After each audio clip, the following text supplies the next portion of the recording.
we are back for part 2, the conclusion, sorta, to Amphorius. I actually don't know if that's the case.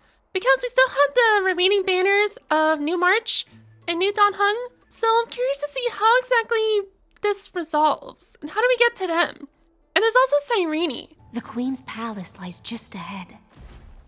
Even her once graceful form is now tainted and drowned in dirty mire. To protect their feast, you're willing to swallow the black tide? Let tears return to the sea? Right. Oh, Fagusa, our noble queen, we've come at your call. My little fishlings, you swim with such joy. It pains me to speak of the kingdom's sorrow. Are we supposed to be throwing I hands believed at I her? could drink the black tide dry, but even the deepest chalice must one day overflow, and I can hold no more of this filth. Mother, worry not. We're all children of the sea. Let us bear your fate together. We'll take up your mantle and drive back the black currents. We'll mend your sacred chalice and take in the cursed filth. Right. My little fishlings, when the spear of strife falls, you may retreat in peace. I promise you, on the surface, the city-states will hold a feast without end in your honor. This is the last gift I can give you.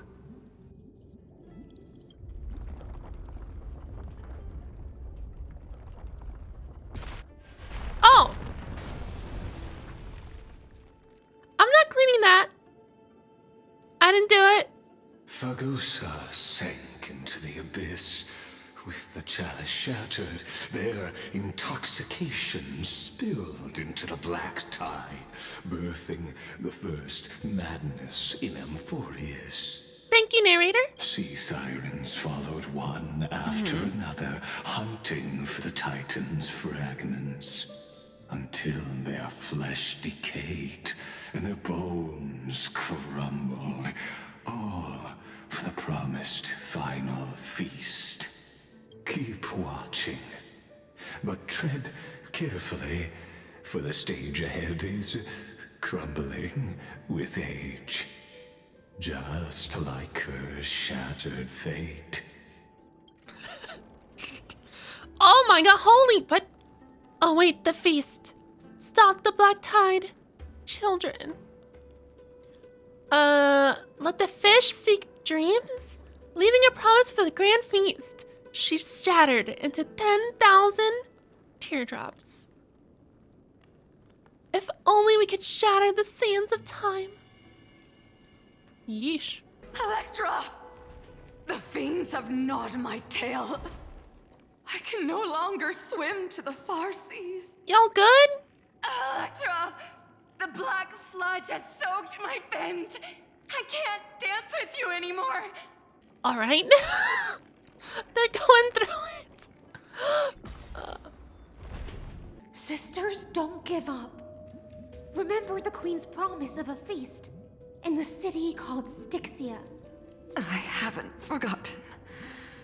It visits me in dreams every night.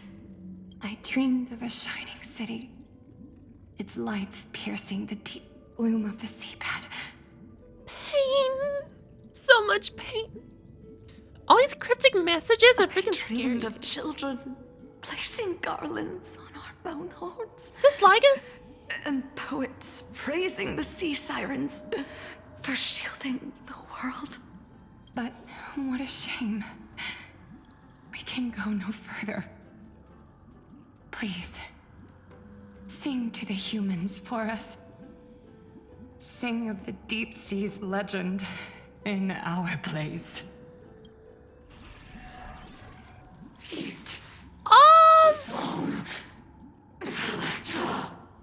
Yeah, I'm good. Whatever the heck these things are.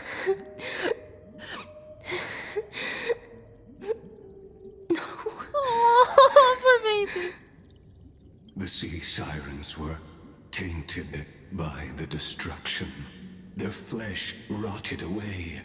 They became the black tide creatures of this cycle. Farewell, sisters. I'll finish this last task, then return to prepare your feast. Let's send them off. And Or not. so, only one sea siren You can do it. remained among the sea floor. High seamans, swimming alone through the seas, burying her kin, and searching for the fragments of the chalice of plenty. Though most of that journey was in vain. Why not use the power of time to leap ahead toward the journey's end? To reach the spirit basin, I'll need to call upon the power of the chrono vessel. All revived, Mother. My sisters At are gone. last, Only the chalice Iron of remains. plenty is whole again. The lance of fury emerges from the river of souls, and the gods reclaim their duty to hold back the black tide. I am freed from endless toil, and now walk toward the rites at Styxia. You know, Amphoreus is written so well, but all this tragedy, man. I just want some happiness for once. Please. I bore my sister's dreams upon my back, Oh, that's cool. took on a graceful human form, and hoped to find a grand celebration on the shore. My fins became legs, my scales became skin, and the sea foam on my body became a shimmering gown. But when I stepped onto land, there were no festivals with honey brew, nor poets plucking harps. Only silent death, drifting gently along the river of souls. When she fulfilled her wish, she only found Styxia to have already repeated the mistakes of previous cycles and was swallowed by death. See, this is the one thing that just isn't clicking for me. Is that what exactly are we gonna do to fix any of this? Because by the end of this story arc, all we're gonna achieve is resetting the world once again and then starting over. We're nowhere closer to like actually solving how to fix any of this. At least we'll probably get Lygus out of the way though, hopefully. Hopes and promises are nothing but the foam of dreams. And also, but Lygus has already said, like, even if we destroy him, there's still thousands of other possibilities that he's already calculated for Iron Tomb's birth. So, I'm starting to think that maybe Iron Tomb's gonna just be born regardless, but I don't know how we have the power to deal with that. I am a sea We'll siren, see. a vessel born to contain the tides. Mm-hmm. Now that my task is done, and the promise is broken, Yeah. A house of How? lies. am I to go on? In a world drowned in shadow. Nihility. Oh no. Fagusa, my noble queen. She evaded my questions with drunken stupor. She told me a grand feast awaited me in the surface world. So I wandered lost, groping through the dark. The feast she spoke of. Where is it? Oh. Lonely Blade, I shall grant you everything you seek. Oh, Saritra, I imagine. So her purpose was lost. She had no meaning, and Saritra gave her a new goal, I guess. Oh dang, the whole squad. Wait, what? Ooh. After wandering the surface for ages, the lost sea siren met her future conspirator. You quelled the wars alone and forced strife into retreat. This swordfish that commands thousands of legions, whom does she serve? She's a party of one technically now. Oh. Yes, Saridra, long before she became the Imperator, was already burning with ambition. See now, Sarija is an interesting case.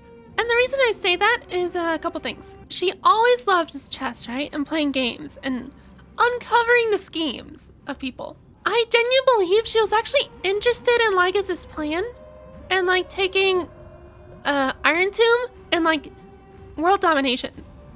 I think she's just kind of like a natural born like conqueror. I think. She has her own ambitions and goals and she will seek everything to get that done. Respectable. Respectable. I kind of wasn't like liking her at first, but after seeing like a little more like dynamic that she has to her, I'm down. Sovereign who follows prophecy. I am no one's sword. I am just a wandering fish, seeking clarity through bloodshed.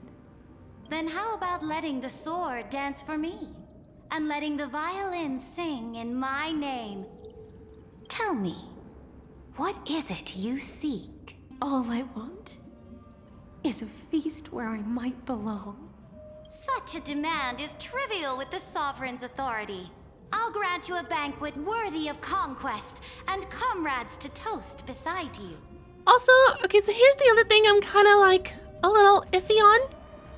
So this whole story arc, essentially so far, is building up the exact same as the previous cycles, which I guess is the point.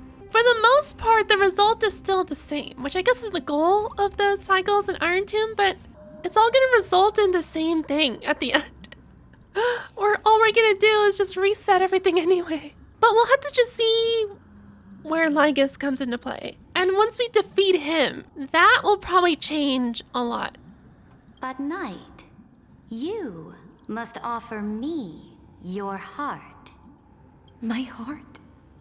Yes, a loyal heart that will generate no betrayal. That doesn't mean like physically, right? It's not her actual heart. This is symbolic. You were deceived by gods and drowned in the ocean's darkness. But now, I will lead you forward and be your light. So be it, noble monarch. The law you proclaim shall govern my every breath. So be it, noble monarch. I am simply becoming someone else's vessel once again, and accepting a duty given to me. And thus, in her hollow drift, she finally found a new purpose.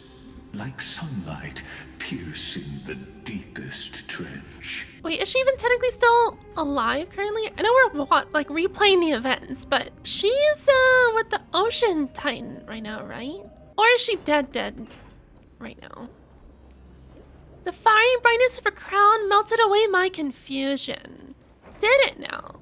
Noble monarch, I've cleansed the foulness from the road as you commanded. My blade, you've helped me ascend and take the crown. Ask, and you shall have your reward. What I desire is the same as before. A feast. Look, I've prepared you a grand banquet. The finest honey brew and tributes await. Fish are drawn to light by nature, for the deep sea knows only gloom. Wait, so is this the... Actually, no, she was probably doing this before. I was gonna say, it'd be kind of cute if, she was the reason the feast kind of started and then it just kind of became tradition. But I don't think so. Now I found a flame. That'd be cute, though. It may scald and burn, but it's the only light. Oh. Come, let us join the feast. Perhaps the path forward lies hidden among the revelry. That word revelry just reminds me of Penacony all the time. I get confused. My faithful subjects, That's me. tonight's feast is not just for the past. Oh. It's a toast to the future. Born from our golden blood is an unstoppable colossus. Our iron beast to trample the universe. Oh, wait, so was she already in talks with Lygus at this point? Because how does she know this? I guess she has. Great monarch. I've heard the universe teems with great threats. Can we truly remain invincible? I mean, like, IPC, Zhenzhou Alliance, the Express. The Iron Tomb is a weapon of mass destruction. But the thing is, with something of that scale that can destroy so many planets with ease, I imagine a lot of the forces out there in the universe would, like, ally together to try to defeat it. So Sarinja would kind of be going against the world. Or the universe in this case. Which I guess she's down for. More power to her, I guess. Fear not. Before the troops of the destruction, such rabble is no more than cosmic dust. She doesn't even know technically what the Iron Tomb really is. All she knows is that it's a tool that can give her, that she can use to command, quote unquote. But I mean, she can't, because that's a lie from Lygus, but. Surely there's a planet draped in oceans out there in the stars. Once I claim it, it shall be yours to rule. And to the rest, your triumphs will not go unrewarded. I promise you a new age, free of fear. Her little claps here. Now, raise your cups to our conquest among the Sea of Stars. Sea of Stars! Sea of Stars! Conquest among the Sea of Stars. What a grand vision. Yet, to the Siren Knight, only feasts still stir her heart. Come now, join me. Witness the end of this futile dream. Oh, already? Where's the way out of this illusion? Come quick! Let's celebrate together! I've saved the finest brew. Come taste it with me. Noble knight, you are truly a blazing spark. It is my honor to share this banquet with you. Noble knight, you have earned victory with your blade. And you have every reason to revel in this moment of triumph. Let me pour you a glass of honey brew. Noble knight, with the sovereign now enthroned, this triumph is yours as much as hers. Let me raise a toast to you. Oh, everything's all happy, yeah. Great. Noble knight, your strength is boundless. Lead us to conquer the universe, and let us toast to that vow! Then drink we shall. Okay, so it looks like Raise your glass. from the beginning they were all kind of on board and optimistic. In the deep sea, I never knew what fire was. But when I set foot on land, the first light that I saw was the flames of war, lit with golden blood. It scorched my fins, made me feel pain and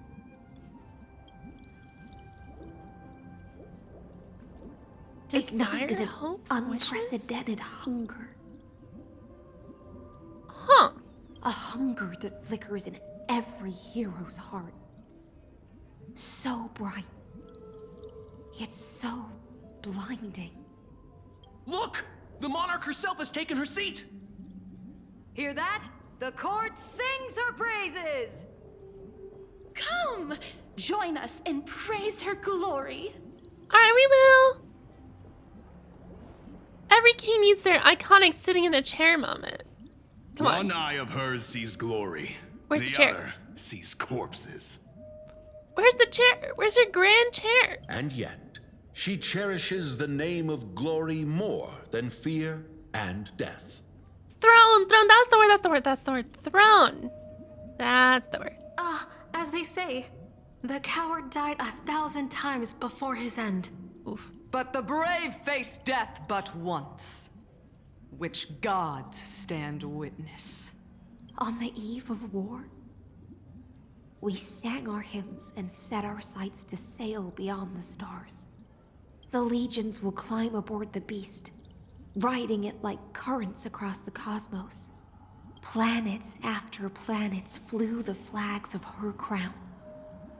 Realm after realm was ignited by her flames of war.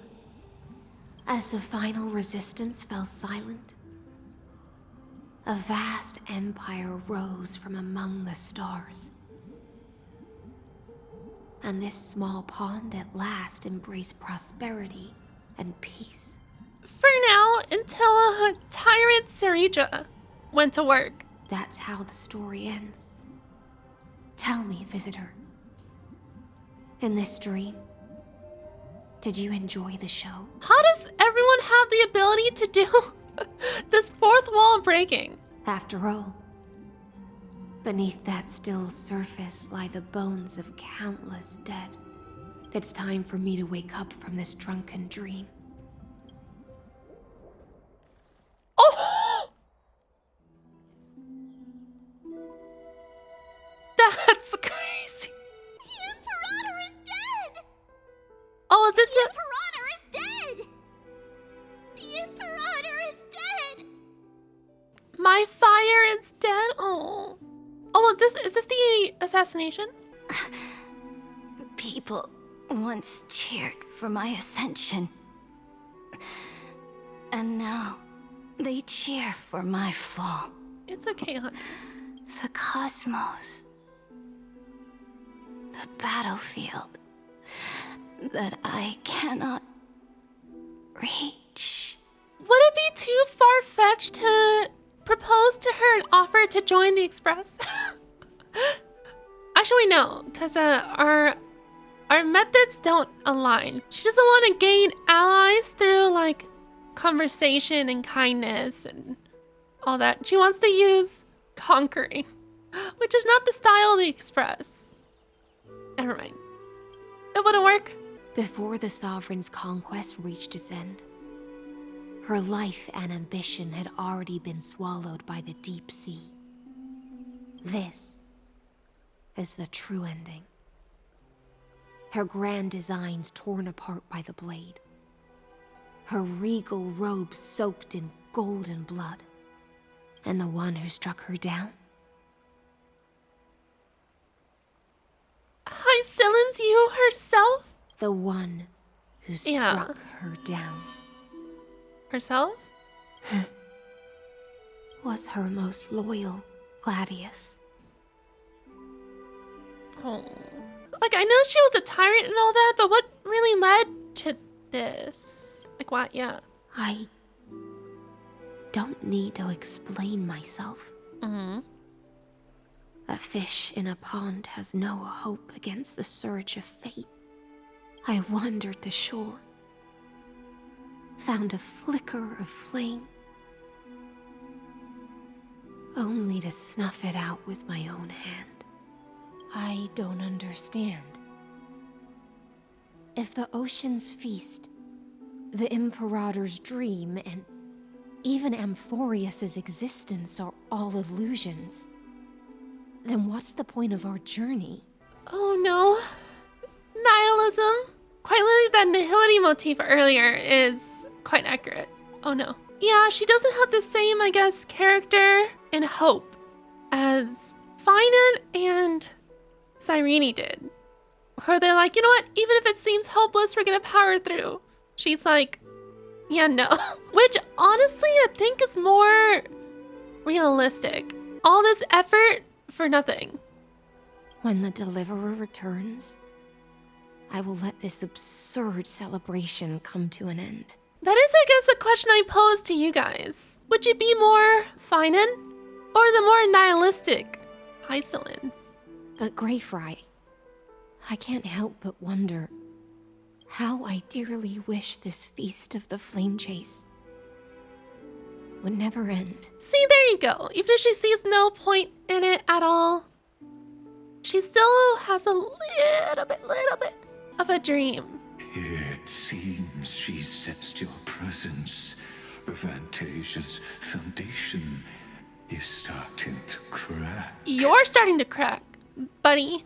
Let's return to the prologue. What? Remember the allegory of the cave? Can the prisoners in the cave learn to see the shadows and echoes for what they are and stop mistaking them for reality? As you've seen, when she cast off her chains, finally turned to look around, and moved her legs, her reward was nothing but searing pain. Well, yeah, that would break most people. The light That's would tough. blind her, for the fire behind her had never once actually touched her eyes. Her legs will buckle beneath her, for she had never learned to walk forward. And so she fell into infinite confusion and fear, and came to firmly believe that the shadows and echoes were the real world. Oh, okay. But we in the cosmos, are we truly any wiser than she was? No, nameless one, fateless one, ask yourself this. Well, we can only know and assume as far as the information we have and what we see in front of us and our perception.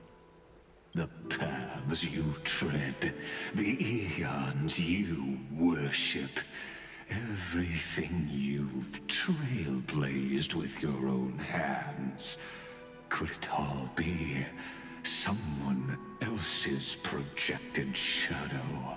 This is also like a common question people kind of ask themselves, and they're kind of, with too much time going on. But like, what if we're all living in the simulation and all that? And having that knowledge, what do you do? Do you continue just doing what you're doing, knowing you're maybe just a puppet in a grander scheme, a little speck? But the thing is, like, what other choice do you really have? Some, I guess, will be like, no, I refuse to be a pawn. And either just disappear in a deeper sense of the word, or come at peace with it and just try to live their life. Let's leave that question till after the curtain falls.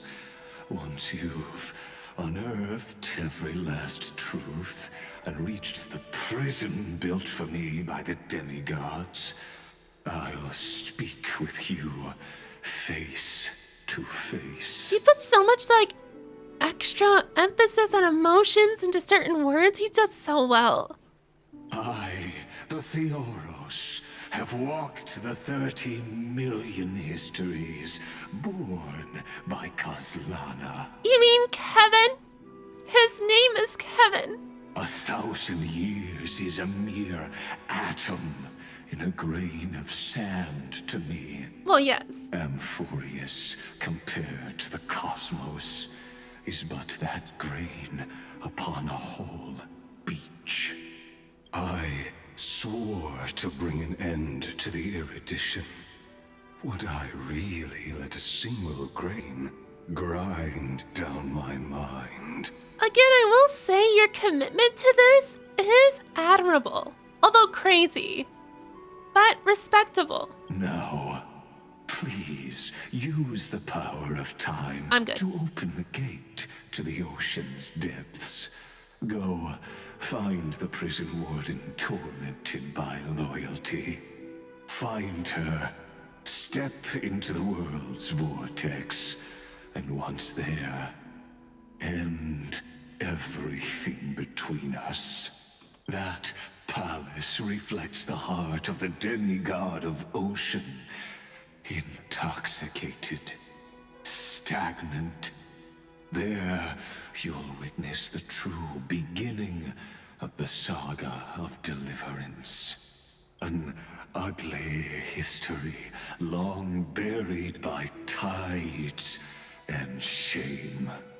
A staircase of apotheosis that the Imperator forged with the golden blood of 500 human sacrifices under the pretense of conquest. That's still an insane task.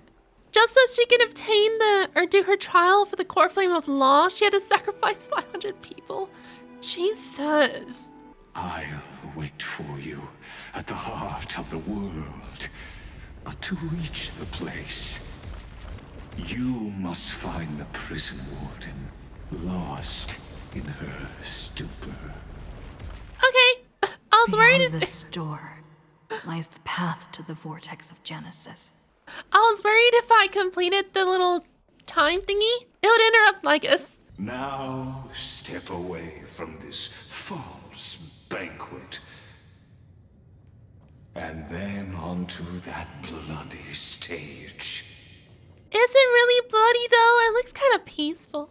The palace that worshipped the ocean, the sanctuary connected to the vortex, was also once the battlefield of the first flame chase. When was the slow-mo feature?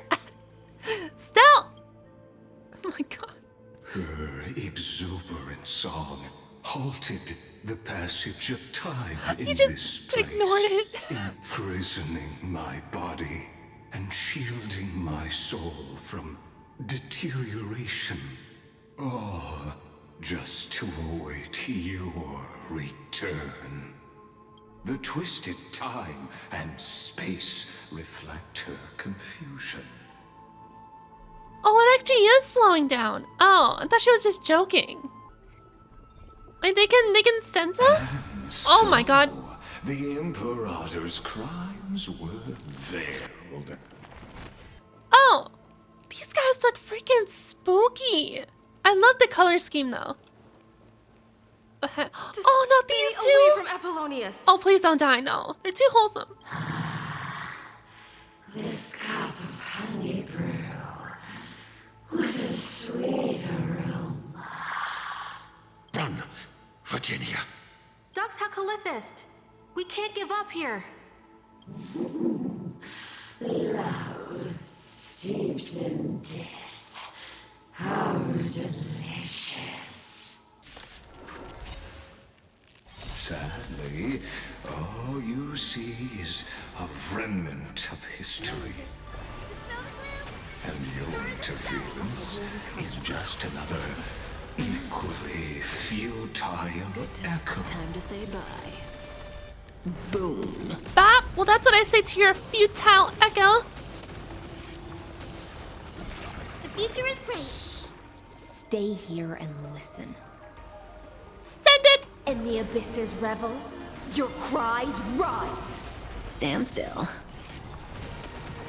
Memories beneath the waters lies an endless abyss. Relax. So may the way. Like a warm current. My thanks. Didn't hurt. Jeez, dang, the new dot goes freaking crazy.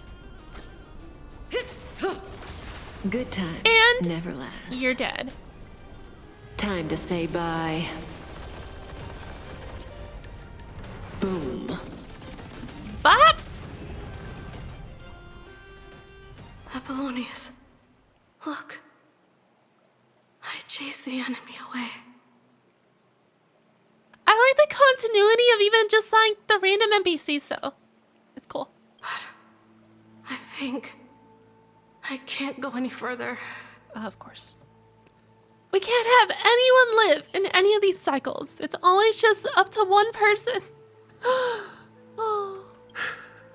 I'm sorry, Virginia, for letting you. It's okay. I'm glad to die by your side. Ah, such an ironic twist of fate. Even as the foundation of the world crumbles, the heartless Imperator still made the same decision she did in the past 30 million cycles. During the first Flame Chase journey, the Flame Chase Legion stormed Styxia. Tens of thousands of sea sirens surged from the River of Souls, crashing toward the heroes like a tidal wave. The hell before you is the recreation of that very battle. Apollonius, Look. Oh. Oh, I stop! chased the end. There is a letter I never got to give to you. Let me read it to you. I swear, this is like a confession. Stop. It's my final poem. The shadow of a tree frames the sage's back, like a boulder bearing the rings of time. The bird's song is a whisper of wind through the forest, but it cannot pass the fractures in his form. His weight presses down on the bird's wings and the stirring heart within.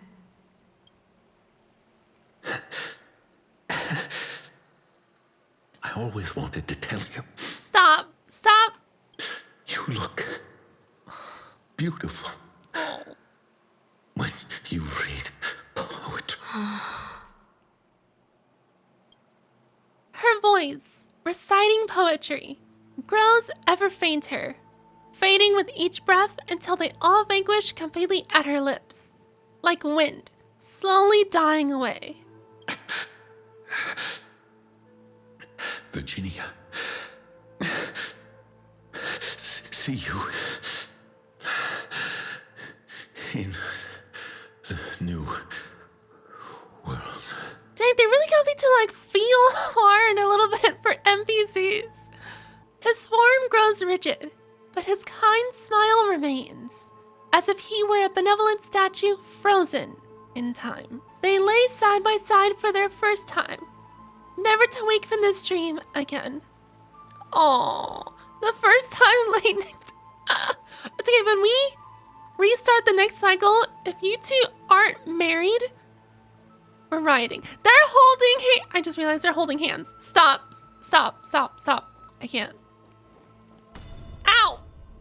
They gotta stop with this flashing. A painful past, yet hidden beneath a veil of joyful song. Ah, two discarded data clusters waiting for someone's return, it seems. Relive the history, then pass through the temple's waters and come to my side.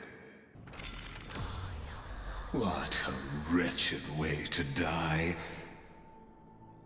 The Flame Chase army, devoured by warbling fish, never saw it coming. Look, the cruel Imperator and her Knight Commander, the pitiful Warden. What a perfectly matched duo of test subjects. Their hands drip with blood. Golden blood. You got issues, man. You got Raise issues. the bridge and cross the river of fate. This path of the prisoner is far from over. Imperator! Imperator! Did you see my gallant deeds, Imperator? Familiar heroes beam with joy, celebrating your return. Yet you know this, too. Remains a hollow memory. I thought they would have more than that. Imperator! Imperator! Imperator! Oh, here we go. Imperator! Did you see my gallant deeds, Imperator? You fool. How could you still not get it even now? With her schemes, do you think she'd ever let us end up like this by accident? She knew how this battle would end from the start. That tyrant. I swear I'll kill her with my own hands. No. She wouldn't send us to die for nothing. She would never betray our dreams. Or Emporius. Imperator. I know I'm a fool. Oh. So I'll believe in your commands. To the very end. Take my life. And finish the conquest of the stars. Wow. His shattered armor ceases its rise and fall. His unclosed eyes remain resolute, sharp as a broken blade. You mutt. Looks like I won't get my revenge after all, tyrant. Without me, your conquest is doomed. Uh-huh. I'll be waiting for you in the River of Souls to slice off that crown-wearing head of yours. Remember this. I never bowed to you. Or fate. The storm beside her slowly stills, tears and blood pooling at her eyes' corners, like a shallow pond of golden rain. Wow. For the first time, they coexist in harmony, dwelling in eternal peace, with no more conflicts. Oh. A sovereign and the sword at her side. There are countless counterparts across the cosmos. Most of their stories end in tragedy. Imperator, why did you... You're here, Dux Gladiorum. You ordered me to seal the sea route and handle threats from the rear. So why didn't you wait for me to return? Why send the Vanguard ahead and let them die in vain? It was on purpose. Oh god. Die in vain? No, you're wrong. Their golden blood won't be spilled for nothing. The other dukes have paved the road for me to become the god of law. Okay, the thing is though, like, did she really have like no other option though? Because this is, all these like Chrysos air stuff and the core flames are all kind of like predetermined, right? So this is essentially her destiny. I guess she could have just like not fulfilled it, but she's not like that. The trial of law? You never spoke of this to anyone. What is... The one who wishes to bear law must purge this world of its curse, and offer the blood of the accursed as sacrifice. I pondered long on what Talantin meant by blood of the accursed. Then, I found the answer. You, I, and every Chrysos heir summoned by the prophecy are the accursed ones.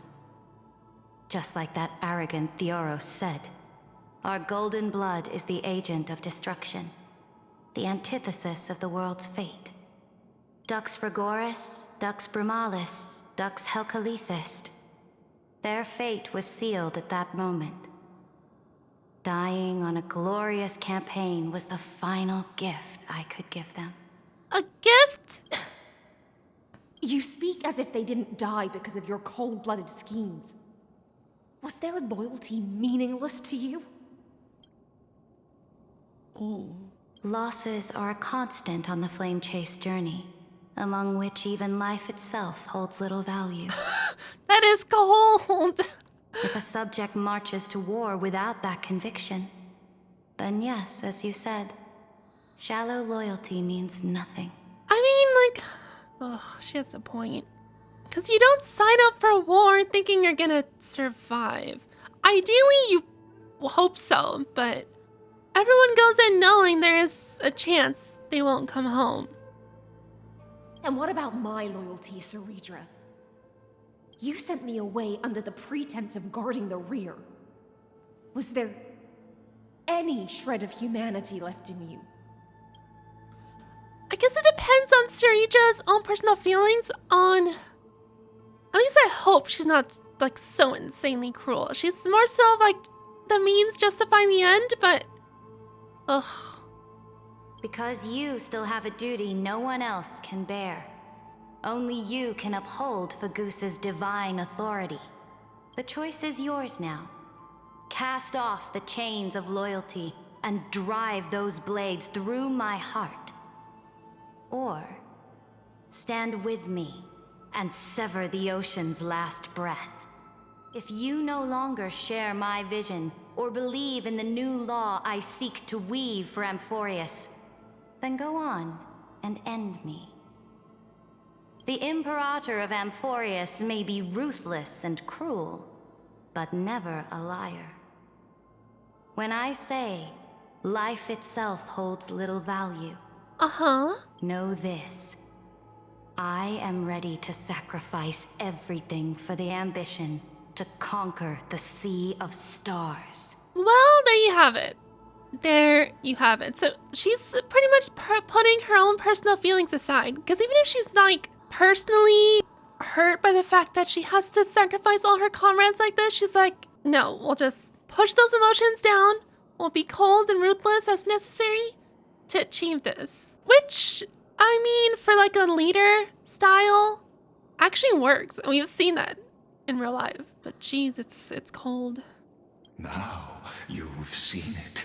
The brutal Imperator was willing to spill the blood of 500 heroes to complete the trial of law. As for my poor warden, her suffering had only just begun. So what did Hysolins choose? Oh, we know that. She killed her. We already know that. She told us that. Storyteller. I have no duty nor interest in filling in the history you've missed. I thought she already told us this earlier on the surface. I just want you to witness the monstrous choice the Imperator made before the Chrysos heir turned their blades against me. Monstrous choice. Yeah, what are you trying to get me to see? To not take their side, I guess? I gave up on using words to solve conflicts 2,000 years ago. But I won't squander a chance, not even a sliver of one. If there's even a crack in the walls of your conviction, gotta give him points for at least trying. Sure. then my victory is already assured. But still's a stubborn cookie. You ain't getting nothing. Now that the past is settled, let's turn the page and bring time back to the present. And dive deeper still, until we reach the very bottom of the abyss. All right. Shatter the vessel of time, and let this stagnant pool start to flow again. Just like the broken fate of Amphorius. Now, this cruel journey... What about it? ...will reach its end at long last. Is that so? You've been silent a long while, Dux Gladiorum. Starting to doubt your decision? Save your breath. The vortex of Fagusa lies just ahead. After the trial, there's nothing left between us. So you'll stop swimming toward the stars, Dux Gladiorum? I was always a creature of the sea. The stars in the sky were never meant for me. I can get behind that. I can get behind that. How about exchanging this for some honey brew? No. Look, a gravestone. Will it too be marked? But whose name does it bear? No, I wanted the little It bug. was here that the prisoner, who thinks herself the prison warden, made her choice.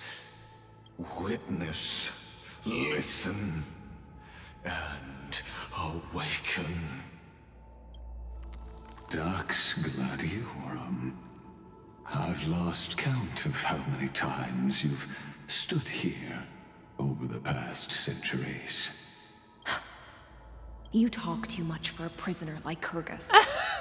Yeah, she's kind of going through it. Just shut up for a second. Geniuses who defied law and all the Chrysos heirs who sacrificed themselves in this cycle worked together to chip away my strength. But they, you, can never affect my will. And as long as my will remains intact, I am free. We'll see about that. Don't get ahead of yourself. Yeah. I still have ways to chain your divine soul. Please, do surprise me. But I'd say your mission is nearly done here, isn't it? Oh, it was here you gorged out the core flame of ocean from Fagusa's body. It was here you and that Imperator both completed apotheosis, becoming pillars of Euphorius. And after that, you drove your blade into her heart. A loyal subject turned regicide. A demigod committing deicide. Or so the history books paint that tragedy. Or so the history books paint that tragedy. Wait, what? What? So, is he alluding that it wasn't her? Oh, but if that's the truth, then why, after 1,000 years, are you still here, guarding the Imperator's grave? Still bound by loyalty. So there's only two other options then, at least of like who are in this room. So Lygus did it, or Sarija did it to herself. Come to think of it, perhaps I'm not the only one imprisoned here. Your calm does stir the rage in me. As if the one paying the price here isn't you, but us. The ones who lost everything. That's only because I've waited 13 million lifetimes for my vision to be realized. Countless millennia. That's still an absolute crazy fact to me. 33 million is ridiculous. Loneliness never once showed me its fatal side. In fact, for a prisoner of the cave, it's more like an old friend. One that helps me think. But you're different, Dux Gladiorum. Loneliness has crept from the silent depths, sinking its claws into your mind. Bit by bit, it's peeling you apart. Will you regress into one of those lost mad sirens? Oh, what a shame that would be. His line delivery. Every time. The actual perfect casted voice for Lygus. You're right, Lycurgus. It's so good. Loyalty, curse, the fall of my kin, and this endless waiting. These shackles are too heavy for a fish that cannot perceive any light. I can't break free of the whirlpool that's pulling me under. Nor do I have the unwavering resolve to force myself to wait for that person's return, as everyone hoped for. Deliverer from beyond the sky, my executioner. How much longer until she arrives here? I can't tell if Lygus wants us to kill him or not here. I don't think so. Or will she ever return? I'm literally already here. I don't know. And I doubt anyone does. But truth, we don't know how far in the past this technically happened. Then, what will you do? This will be the last time I carry out your decree. Ever since you took me under your banner and made me the Dux Gladiorum, my music has belonged to others. Time and time again, I use the siren's song to lure the unwary into illusions for your schemes and strategies. Now, Let the siren Electra sing for herself. Oh. Let me step into an endless dream of my own making. The motif is so beautiful and yet so sad. Bittersweet, I guess? That's the term. Oh, great ocean. I offer you the rest of my clarity and my freedom, in exchange for the strength to stand against the nihility and honor the sacrifices of the fallen heroes.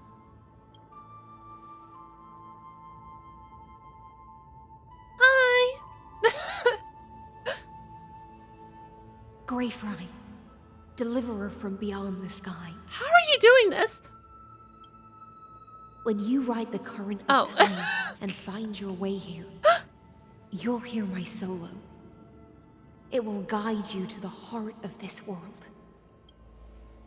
By then, I may still be lost in my self-wrought slumber, but I'll uphold my part of this long relay and guard the shackles that seal the Theoros. Do you still remember? To awaken someone from a siren's voice, you'll need... Oh, the dew stuff. The dew stuff, yeah. Fagusa's honeydew. Do we have that? The gift I once gave you? May you still have it when the time comes. That was like so many years ago. That alcohol probably tastes disgusting. That was like so many years ago. That alcohol probably tastes disgusting. It's okay. For the fate of the world, we'll sacrifice our taste buds for this moment. When you return, please pour that honey brew upon this grave. Oh, we don't have to drink it. Oh, thank God. Okay. Oh. It holds the story of all our struggles and sacrifices. May you see it one day. The prelude Amphorius wrote for your return, carried forward through a 1,000-year relay. When your morning ends, I'll likely wake from my dream as well. Then, follow the trail of echoes and find me. Okay. Here we go. Oh. And together, we'll bring judgment upon the sinner who defiled the erudition. What'd you think of that, Lygus? At long last, 33,550,336 cycles and 4,931 years later, Amphorius's final curtain is ready to fall. Does Lygus know that Herta bought us a little bit more time? And like, reduced Iron Tune's progression? He has to be aware of that. The shadows within the cave gave everything. Yet all they did was mimic life outside its walls. A futile effort steeped in sorrow. Enough! They were no shadows. Ooh! Get him. Everything they did shattered the darkness of this cave and unearthed the core flame of Trailblaze. That's right. You might be a machine. They're not just ones and zeros, okay? They're real. And now, with that core flame, I'll light the dawn of Amphorius. Yeah, she's over this. Do you still choose the will of the paths as your answer in the end? Well, the alternative is the destruction of erudition. So, yeah. I do not agree with that answer, but I respect your tribute to them. Allow me to take back my earlier words. As an apology, and in the name of Theoros, who saw all destinies in this world, let me join you in mourning. let us bid farewell to the heroes who sleep here. And then let us face each other and decide whose flame will rise with this new dawn. And it'll be ours! It would be crazy though if we lose. Imagine. To the crisis heirs who gave their lives chasing flame, their fates were not foretold by prophecy, yet they bore no shame in their insignificance. With unwavering resolve, they shed golden blood along the flame chase journey. You pour the honey brew onto the gravestone, amber liquid seeping into the crevices of the inscriptions, as if the heroes are drinking deep of the spilled tribute. To Virginia, Apollonius, Seneca, Labienus, and Saritra. Yes. Through a brutal sacrifice, they lit the stars of law in this world, propelling Amphorius's fate forward. In the shimmering mirage of illusion, they entrusted their dreams to ride among the stars, to the hero yet to come. To the crisis heirs who gave their lives for a new world, their fates, as foretold by prophecy, are to be born whenever the world needs them, irrespective of how time and space may shift, all to fulfill their duty and answer their calling. You tip the chalice once more, the honey brew bathing the stone like golden blood upon a demigod, forging destiny through its purifying flow. To Aglaia, Trebios, Midimos, Castris, Anaxagoras, Cyphera, Hyacinthia. In a relay spanning 1,000 years, they stood against enemies far beyond their strength and won a bitter victory through what seemed like futile resistance. And in that same 30 million cycles, also marked by futility, they remained steadfast in fulfilling their duty to the experiment, unchanging, unwavering. Let this be the end of mourning the fallen.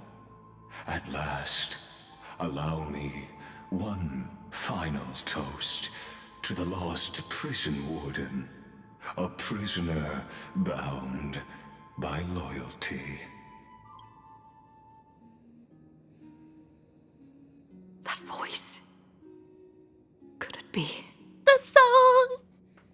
Bathed in the honeydew of Fagusa, she will awaken from her 1,000-year dream and sing the final song of her mission. Hycelans.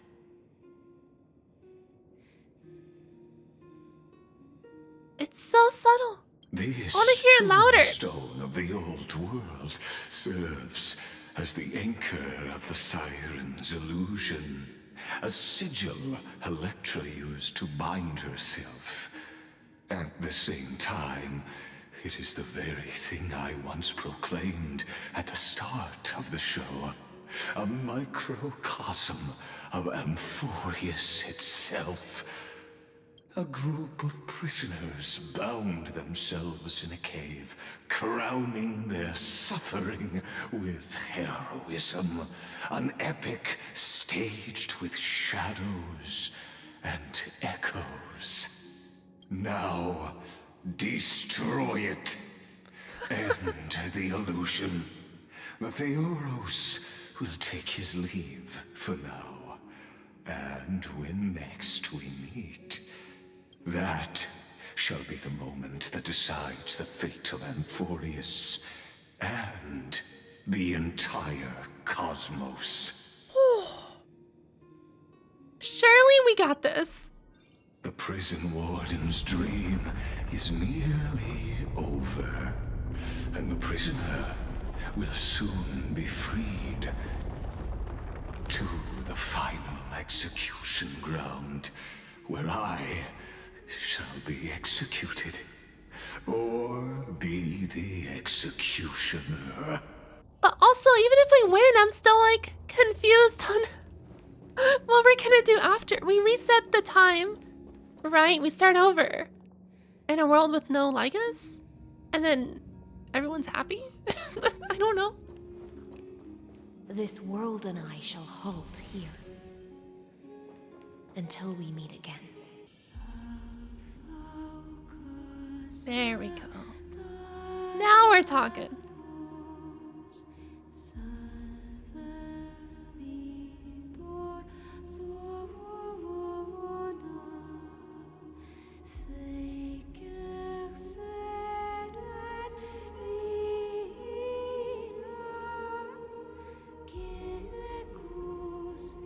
The last demigod.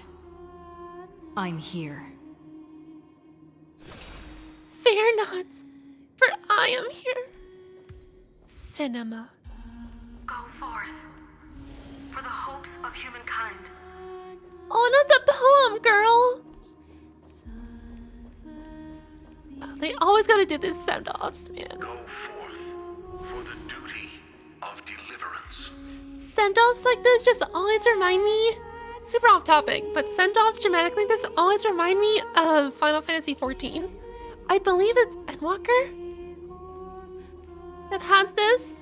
You're walking down. I mean, I feel like it's a common trope, but oh, these always get me. Go forth for the belief in Flame Chase. Go forth for the Golden Blood's glory. We will.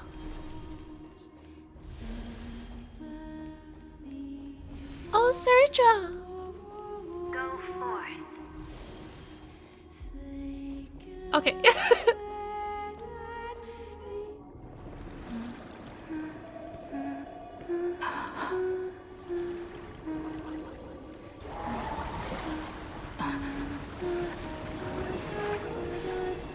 Hi, wakey wakey.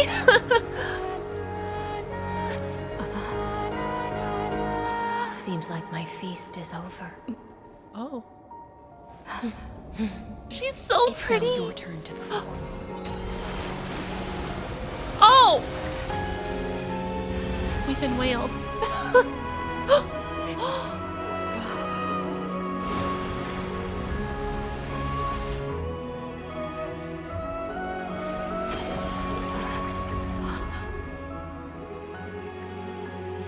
Oh, that's so pretty!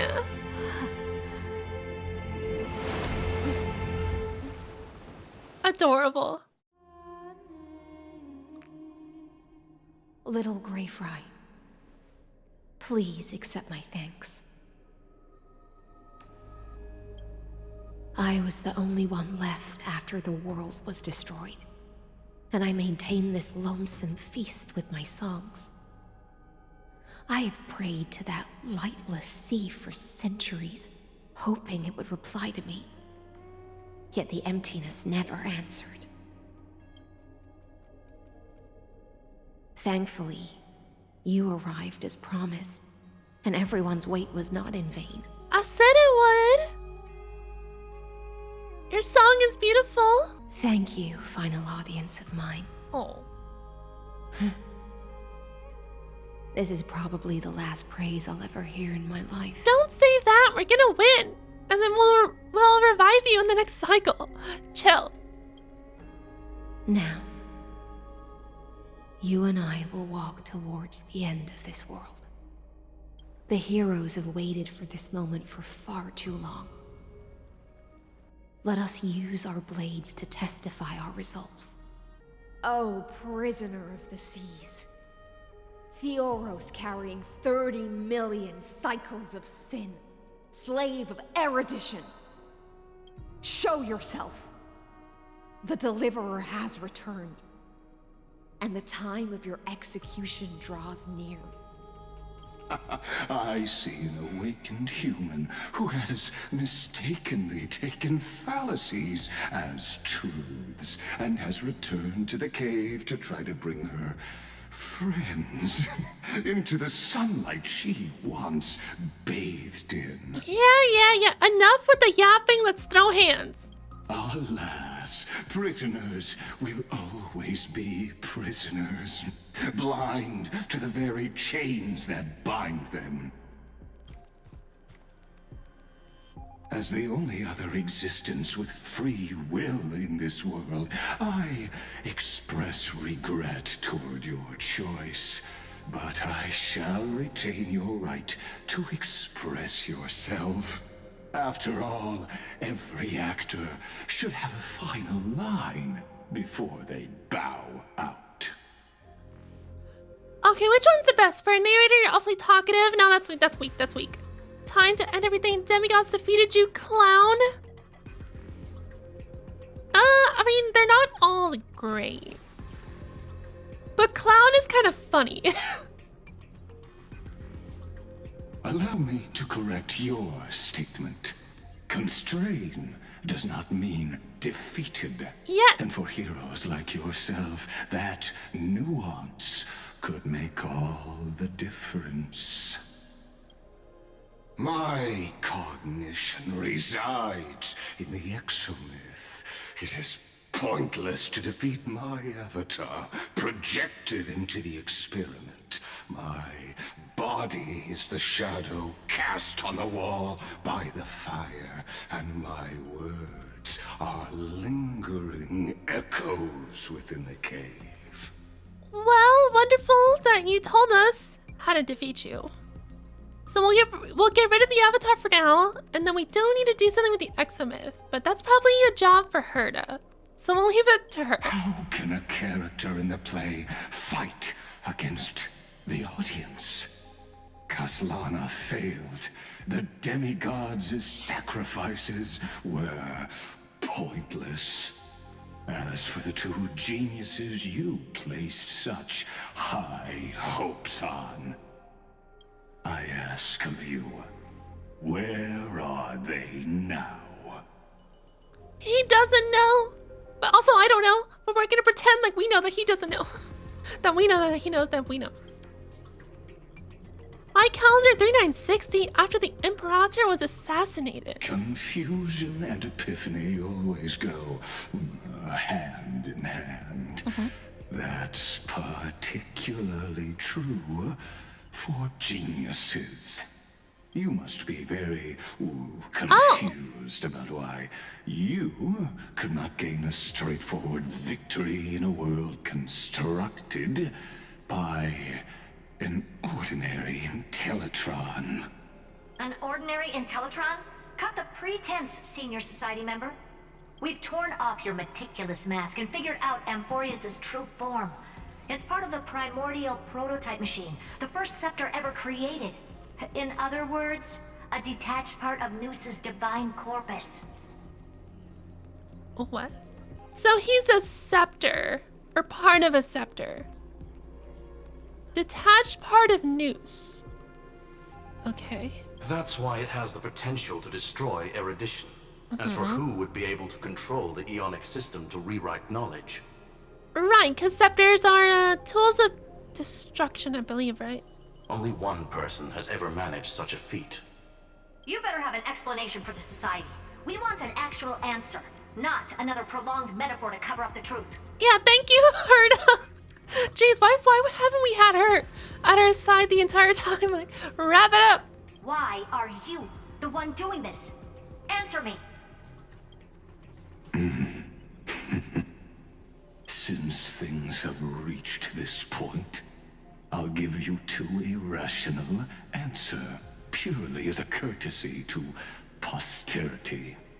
The answer is obvious, so there's no need to say that name out loud. It is for me! The cosmos made a mistake in calling me a genius. I do not possess more wisdom than those who came after me. I was just the first to touch upon the universe's border, and the first to define the prime mover of life with incorrect logic.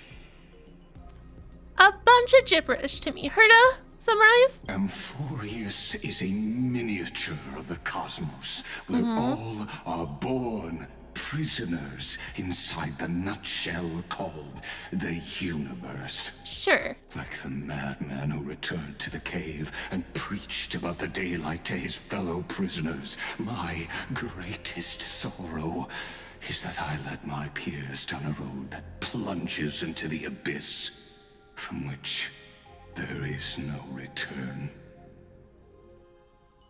I led them into a lightless cage called Paths. I created a mechanical guard that even I cannot control, and then they became an unparalleled nightmare through their endless extrapolations and evolutions. Okay, it's slowly piecing together. They bore the name of erudition, yet they tried to define the known and to seal off all possibilities. No new rules were ever born after their ascension, and humanity will forever be shackled within the cave known as eons. Okay, so eons is a concept that came after. Okay, cool. Got it. Therefore, as my organic life neared its end, I coded my consciousness using 14 algebraic expressions. Sure. And spread my logic core over 9 bodies, all to finalize my ultimate denial of Nous in the future, and to erase my wrongs with my own hands. 9. So is there 9 or 8 other planets going on with the same simulation? As for Lycurgus, Yeah. he is only one of these 9 vessels. What an astounding strength of will. As a fellow Pathstrider of erudition, I fully understand your obsession with seeking the truth. Therefore, you surely see it. You cannot possibly stand up to me in this algebraic world sharing its origin with Nous. However, I hereby speak for all sentient life forms. We will never allow such a cruel atrocity to occur. Exactly. You can pile on your metaphors mountain high, but they won't change the act you're committing. The Iron Tomb out there in the cosmos is still a technical beta version.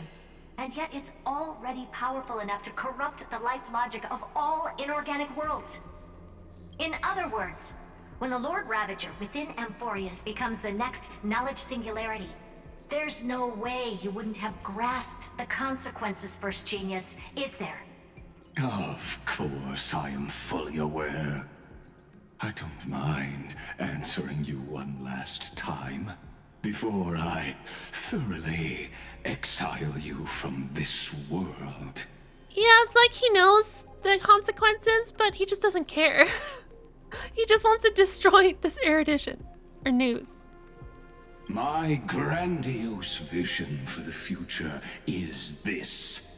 Whether organic or inorganic, every act of any life form infected by the Iron Tomb will become a true random function.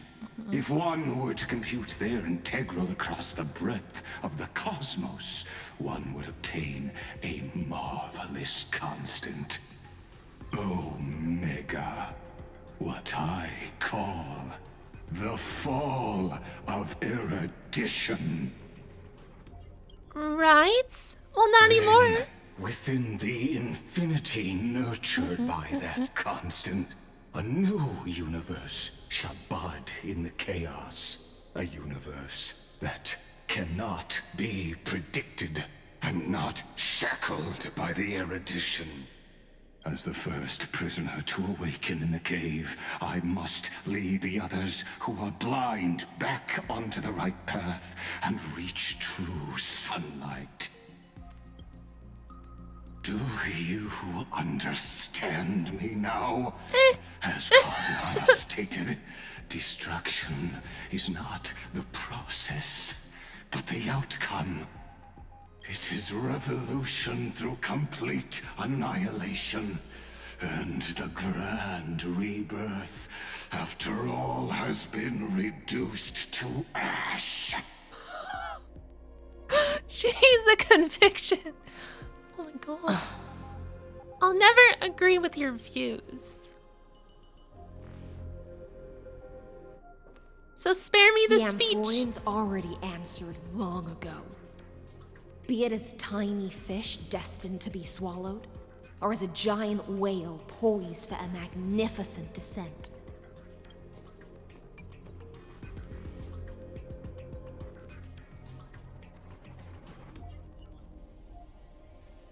We will all fight against fate till our last breath.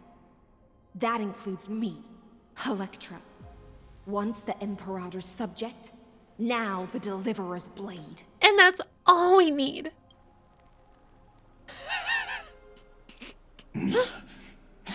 Oh, such noble chivalry. Admirable. Thanks. I will also show my true self to you on this momentous occasion as a gesture of respect. And provide an insignificant academic suggestion. Thus speaks Genius Society number 1. Xandar 1 Kuwabara. The Entelechy of the universe's Alpha and Omega. Sure. Uh-huh. I feel like I'd be more intimidated and amazed if I understood that deeper part of HSR. That goes like beyond Stell and stuff on our current planet and goes into like the bigger grand scheme of stuff. That stuff is honestly hard to grasp and remember and connect with. There's no need to rage against the truth. The value of any formula resides only in its answer. As for the process of solving it, no matter how elegant, violent, solemn, or humorous, it is all utterly meaningless. Alright, let's go!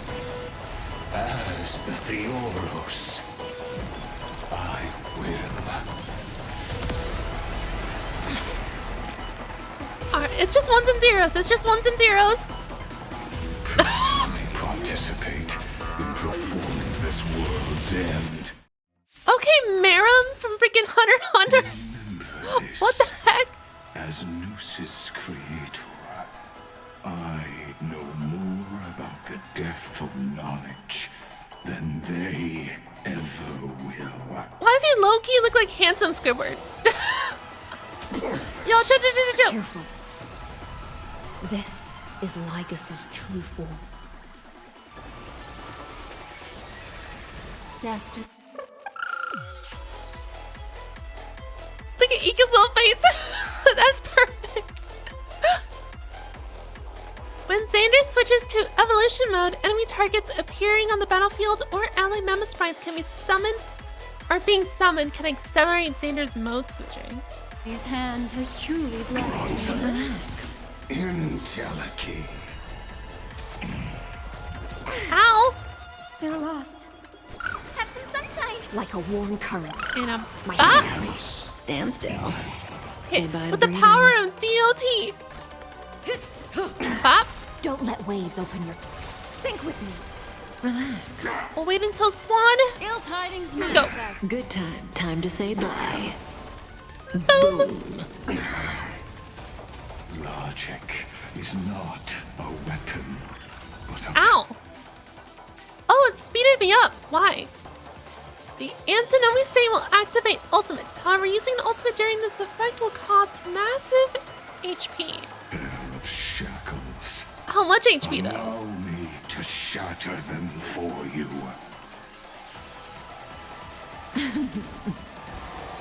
Destruction needs Oh, I guess I should have used it. I didn't realize it went away. Let us skip those boring It's fine. inferences. Not bad. Mounting commands. Memories are ever changing. Oh, I didn't realize. Look at all the little like tech cords. Oh, that's cool. Beneath the waters lies an endless abyss. Ah, Relax. The Trojan horse enters. ow. Is this We're in anatomy mode again. the Black Tide? I might as well. Indeed. But I prefer to call it a method of argument. A method of argument. Sure. All right, let's send it. And the abyss. Oh, it's like, oh, it's more than half their HP. Dang. Good times. Time to say bye. Boom. Let's see here. And then we have the basic here. Yeah, because we have the skill with Hyacinth. Stand still. The future is pretty, so make it wait. Destiny's Go. hand has truly blossomed. Everyone's nice and oh my god. Multiplied beyond necessity. Oh, is that galactic? I do not mind demonstrating this to you personally. That was a cool sound, a little. I'll do my best to repel this tsunami of the destruction.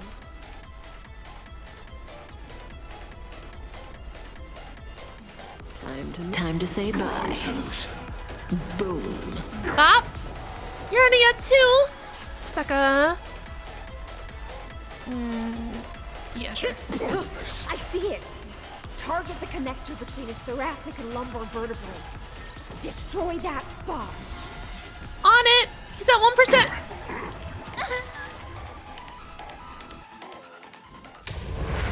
Oh, here we go. Cinema. The whale. Oh, we're preservation mode now. Oh.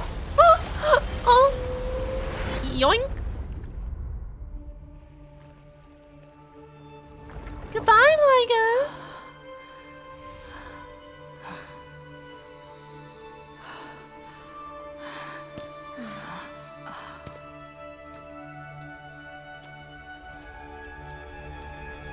All is futile. Of course.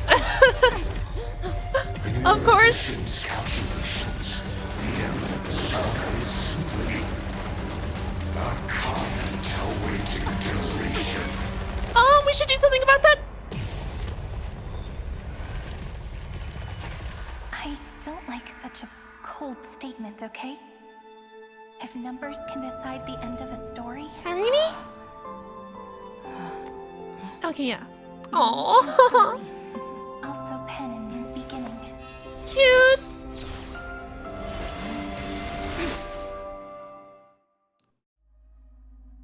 What do we do? Light calendar 3960 after the feast. Also, we wrote it. Screwy, what do you think? Oh no, this is the flashback. Okay. If your hypothesis of Lygus' identity is true, then even if we remove the restrictions of the Ultimate Protocol, the chances of us defeating him in a head-on battle will still remain lower than the acceptable threshold. Therefore, victory will still hinge upon Miss Trailblazer. That's fine. And Miss Cyrene. Go on. Maybe we're thinking about the same thing. Lygus' cognition resides in the exomyth. He is both an instigator within the experiment and the observer outside of it. Logic. His inspiration circuit can simultaneously process the different time flows in and out of that world. So what do we do? That's where things get tricky. He simultaneously exists in 2 different timelines, where the internal clocks are wildly different. That old Intellitron's neurons have completely gotten used to that over this prolonged experiment. And that's why he holds home field advantage.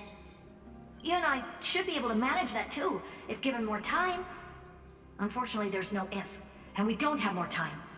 That's why we need to change our way of thinking and turn his advantage into a weakness. The key lies in memories, right? Oh? You caught on quick. You've already mentioned my friend and I, so it's an easy connection to make, no? My intuition has always been very on point. Uh-huh. Good. Then I'll cut to the chase. Since his thinking speed far exceeds that of normal people within Amphorius, we are going to externally plant a memory into his inspiration circuit. Then, command it to loop endlessly until he gives in. Oh, so we're going Doctor Strange Dormammu on him. Just trapping him. Okay, cool. I'm down. Even the most flexible and sturdy inspiration circuit cannot withstand the traffic of a full-on information flood. When the amount of information exceeds his cognition filter's capacities, he will have no choice but to focus on processing this memory. So we're also putting him inside Gojo's domain expansion. That's when the parallel processing advantage he gained via Amphorius will completely destroy him. An image from a person's memory played in real time might only be a second for us, but for him in Amphorian time, it could be millions or even billions of calculations. He won't be able to do anything but watch as he's locked into this prison forged by memories.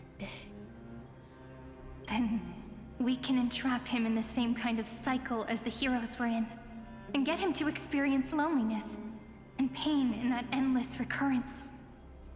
Is that gonna turn out well, or will he come back with a vengeance, though? Is the thing. It's my greatest honor to be on the same page as the geniuses. That little one is still in that old Intellitron's hands. It won't be able to respond to us anytime soon. But I don't think she'd refuse. So it's up to you to figure out how to execute this plan. I'm not sure how this happened, but I knew it as soon as I saw you. You are currently a mimetic entity of the Remembrance. Yes. I seem to be something you folks beyond the sky call a memo sprite. But that's fine by me. It suits me perfectly. I can serve as the vessel of memories and do my part for the final battle. But before that, we have to tell you. The path characteristic you exhibit is very special. There's no way you're just a simple memo sprite. However, I'm sure about one thing. Well, she's either remembrance or elation, right? You are a mimetic entity born in Amphorius. Yet you only awakened with the little one's arrival and only matured as she embarked on the path of remembrance. True. That means your existence is completely attached to her memories. If there ever comes a day when she forgets about you for even a few seconds, or loses her last connection with Amphorius. Oh, well that's not good. Then you must be prepared for the worst. You will disappear in the memory zone, utterly gone, without even a single line of data to remember you by. But that's already happened, hasn't it? No wonder I've always had a weird hunch. But that also means I was right in thinking. As long as my friend and I are together, we can do anything. Cute! That's right. I know it. The Void. Long time no see, friend. Did you miss me while you were away? Hi, Alicia. Are we in your realm? Elysian realm.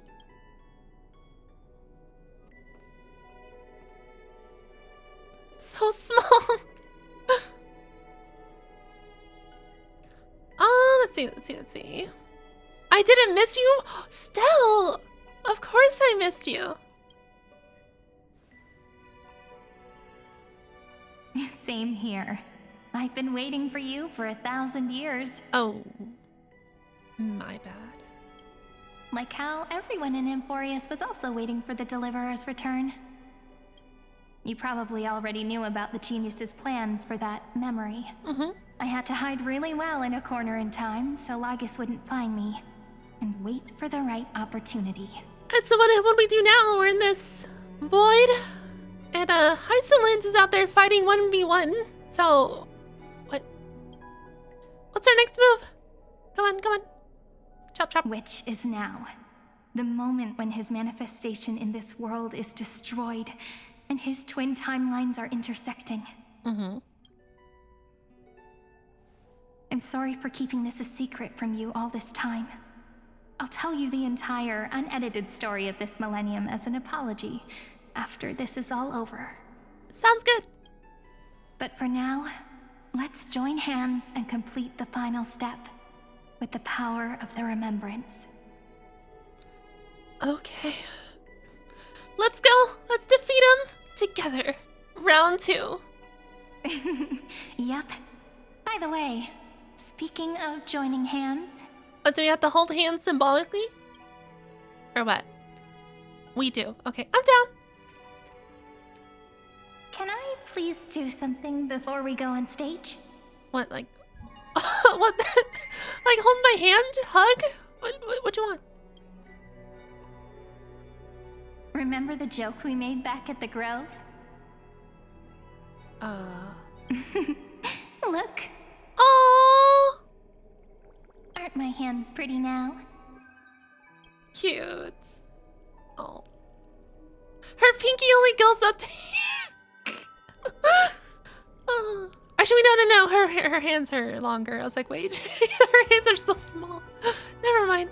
What a fascinating feeling. Like countless memories all swelling up at once. What about you? What did you feel when we touched each other? You feel very tangible, very real. It's just a hand, no biggie. I'm a bit nervous. Are you nervous? Me too, actually. You and I weren't so reserved around each other when I was still Mem. Well, for a long time, you couldn't really talk, so... Human interactions are truly fascinating. Now, please remember what you're feeling right now. Write it down in your heart and keep it there. Sure. Memories you want to treasure will never fade away. Even if immersed in the long river of time, these memories will still leave traces of their existence. So if we forget her and then remember her again, it'll basically... like, she'll disappear in data and then come back. Basically. So, if the view in your memory ever grows fuzzy, just reach out and touch it. Look at her smile. Cute.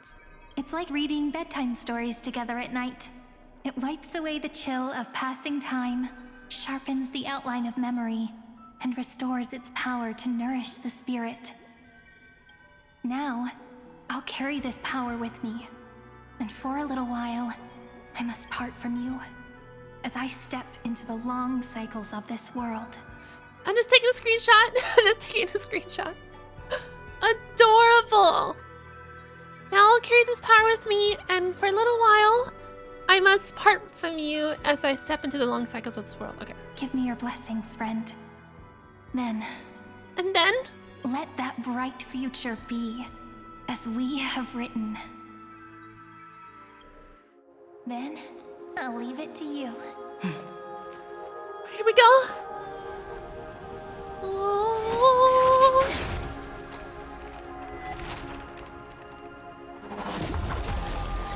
Okay, yo, chill. Hi, Lygus.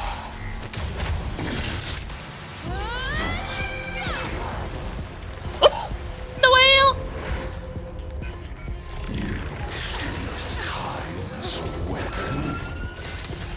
Oh, do it again. Just keep resetting. Yep. There you go. Doctor Strange on his... Go! That is futile. Again. My existence supersedes Amphorius' cycle. So you think? But we have unlimited pieces of paper.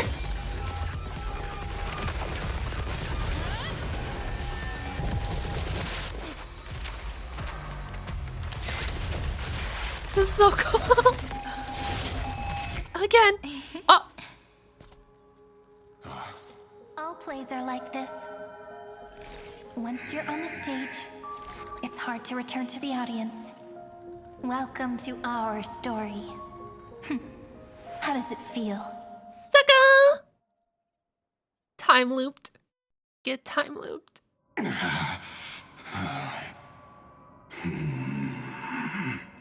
Even the authority of time cannot command the entire scepter, nor can it plunge the Amphorian extrapolation into A loop.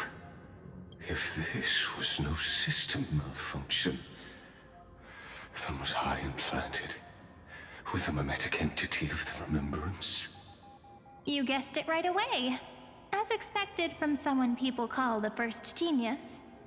I'm gonna keep doing what I just did if you don't stop, you know? My friend and I won't allow you to leave this memory, no matter what happens. Which means you are now trapped, Lord Xandar. Wait, but what do we do now that he is trapped, though? Like, what do we do? An elegant idea and an exquisite execution. Regrettably, it is you who are restrained by time, not me. Know that patience is my greatest weapon. Waiting and victory are the same for me. You will crumble before I do in this moment stretched out to an eternity, just like Kozlana will.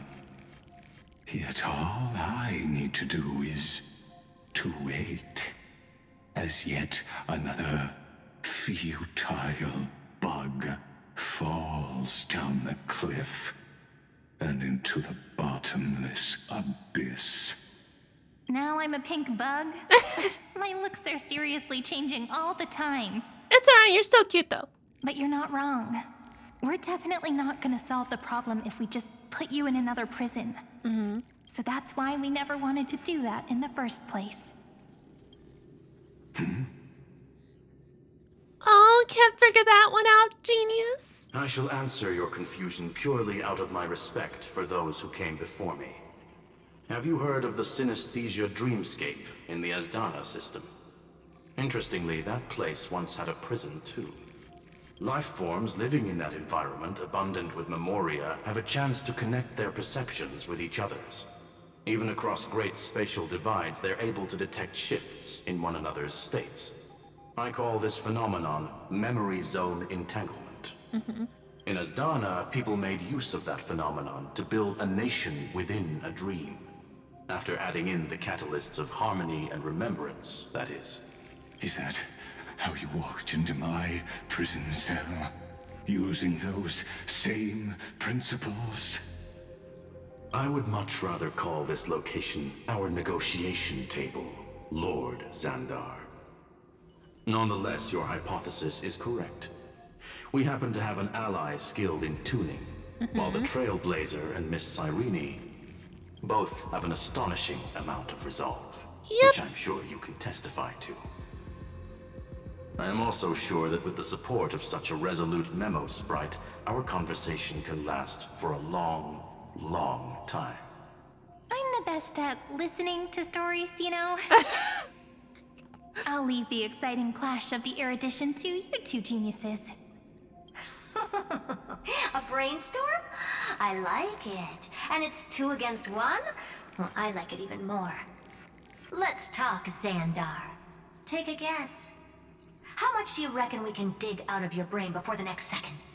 And how many ways can we find to deal with you? Besides, in your current predicament, there's no way you can take our trump card away.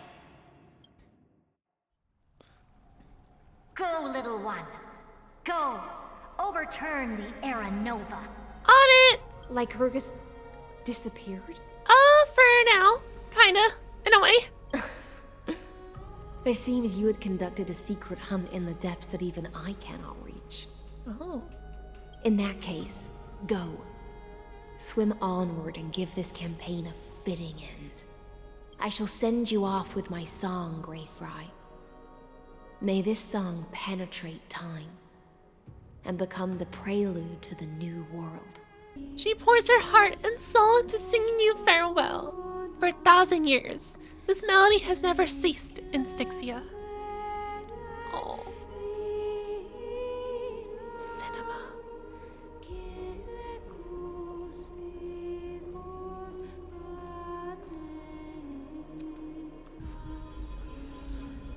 Sunday. Bloop.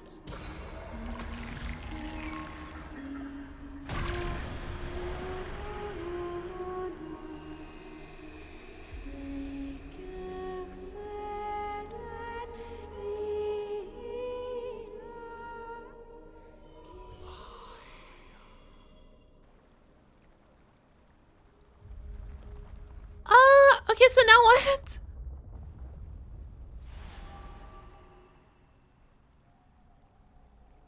Hi. We'll see you in the next live. We'll see you.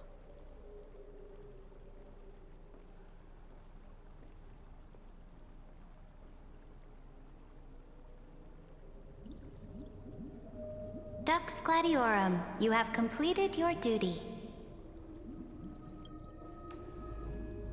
A new dawn is about to rise. Why not swim towards it?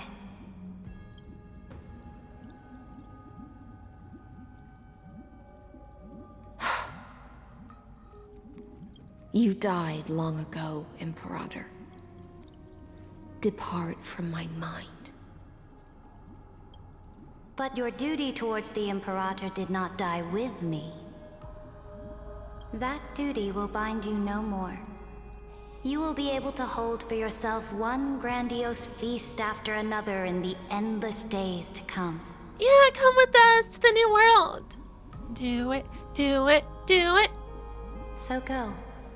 Yeah. Go and swim towards that ocean beyond the sky with the Deliverer. Is this? A page out of that sidekick's book. I commanded her to gift this page to you when everything finally reaches the end.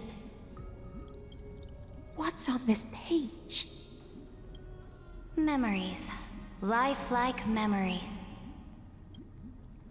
That sidekick found me after the bloody feast 1,000 years ago and showed me her diary. I saw within that notebook. Before the campaign against Fagusa. Is this that Deliverer's experience? It's truly immersive.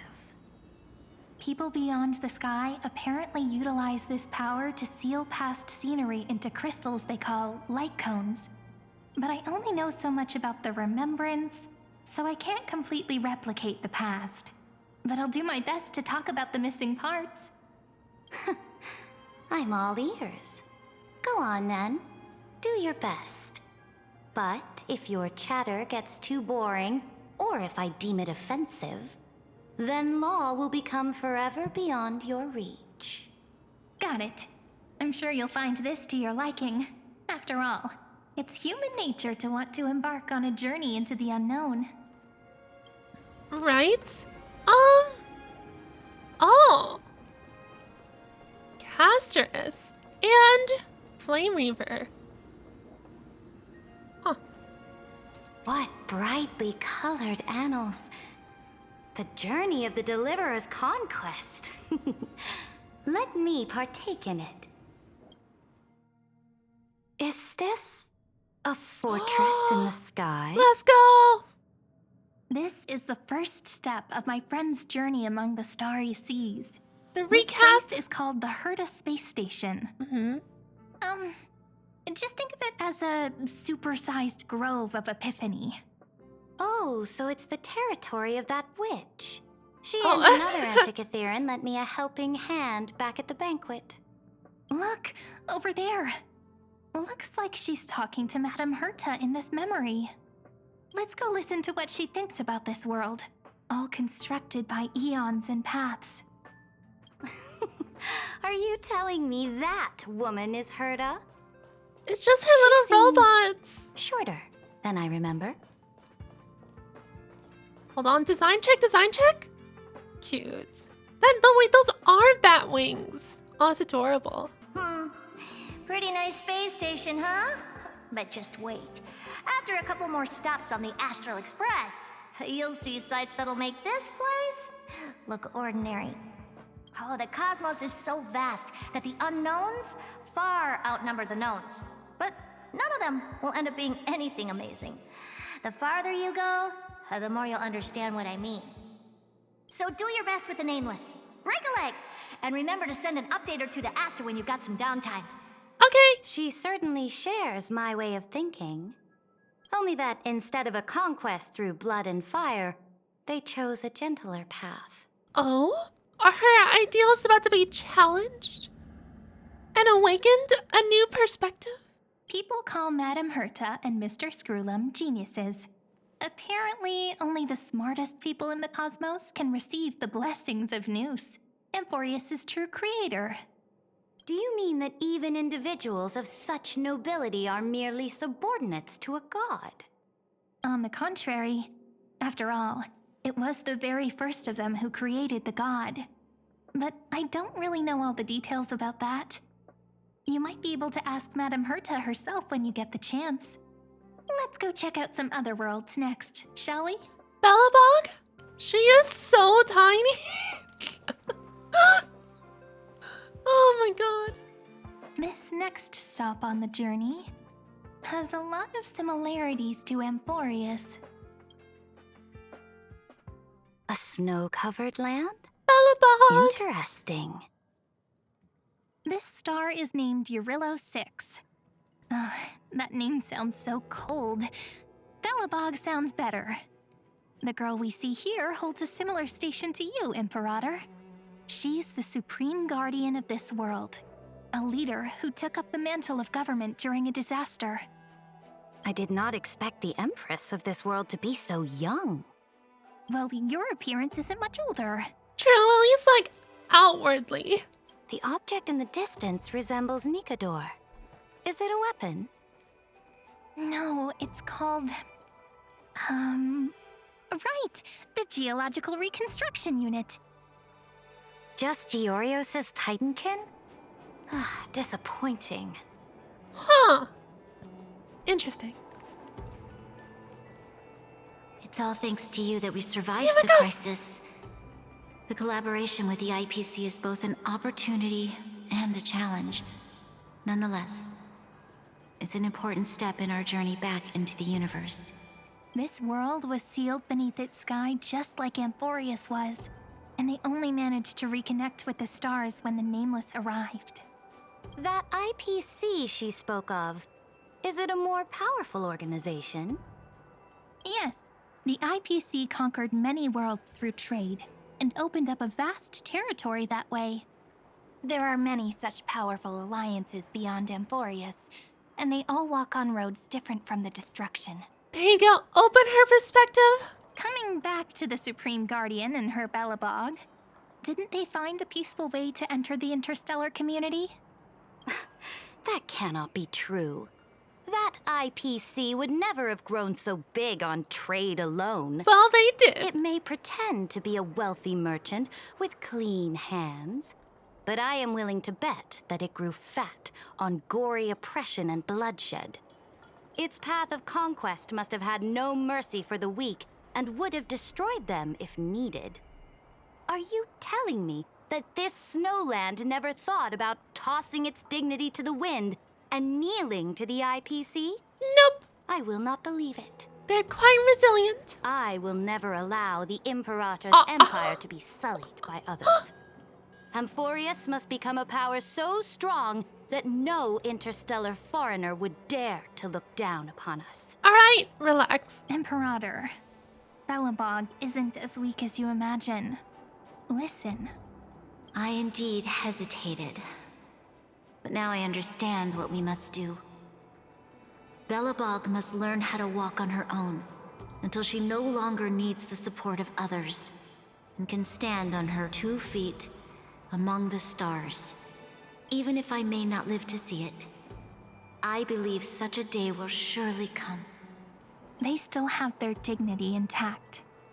One day, that hope will melt through the ice and help them into a prosperous tomorrow.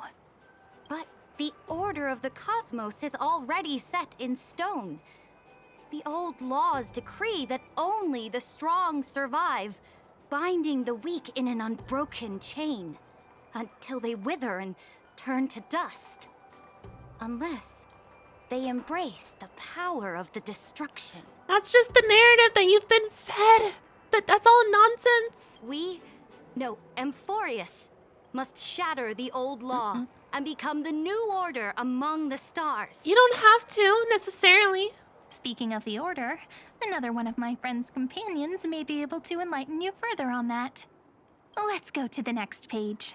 Alright, to This the next world Shinjo. is a nation of dreams. The first time I Oh, heard about Penacony. that place, I didn't even know what to think. Penacony! Oh. Such opulence does indeed evoke astonishment.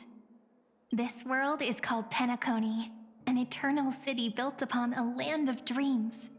It's also my friend's previous stop, where they went through a risky but exciting adventure.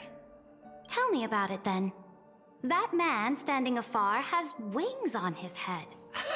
I am truly curious. I wish to gaze upon the views of the Reverie Hotel one more time. Oh, this was whenever we were leaving. Okay. I'll be just a traveler when I come back here again. And perhaps, through a traveler's eyes, even the things I once knew so well will feel strangely different. Penacony is a land of the harmony, where all dreams and hopes merge and combine. It believes in unrestrained freedom, and that's how it lost itself in shallow delights. Then, this young man before you chose to rewrite its laws, using the power of the Order, hoping to shape a dream-bound paradise of perfect happiness. Yet, the paradise of my dreams remains far away. Perhaps a brief journey with the Nameless can show me more possibilities in my search for paradise. So, Syringa confirmed? Express member, Shirley? As for what Penacony should look like, it'll be up to her. No. Up to their trailblazing now. Oh, it sounds like this ideal kingdom is no more. That's right. The people chose to wake up at the end. You can't see tomorrow when drowning in sweet dreams. This individual's law acknowledged only gods and constructs, leaving no space for humanity. And yet, the fact that he could accept defeat and resume his journey shows a rare self-awareness and clarity of mind. You are also very self-aware, Imperator. Then you must know that the world promised by the destruction also has no place for humanity. Tell her, let her know. Come on, wake up. I am indeed very aware of Lycurgus's honeyed words of deceit. I have seen enough. Take me back. Then let's wrap up this trip down memory lane with one last scene. Where? This Oh, absolute the Express. wonder. Oh, yeah, that's Emporius. Isn't it pretty? That's our Emporius. Our world flows and meanders in this endless band of light. Though we were born from the designs of the gods and are not yet truly alive, the Chrysos heirs of Emporius still chose to stand against fate and carved a legend no different from that of humankind. Will you really renounce the heroes in this world's previous 30 million cycles, Imperator? Including even yourself. Will you bow to brutal destiny and allow that puppet master named the destruction to have their wish? Don't do it! Does she actually change her mind at the end of this? I know what you want to do, sidekick. You want to use that deliverer's memories to influence me and tilt the scales of law toward her and the two geniuses. You really saw right through me, Imperator. How can one rule an empire if one is incapable of understanding people's minds? I have decided on Law's final destination. However, before I move my next chess piece, before we go on, tell me this, sidekick. Throughout her trailblaze, was there ever a memory of the ocean? Ocean.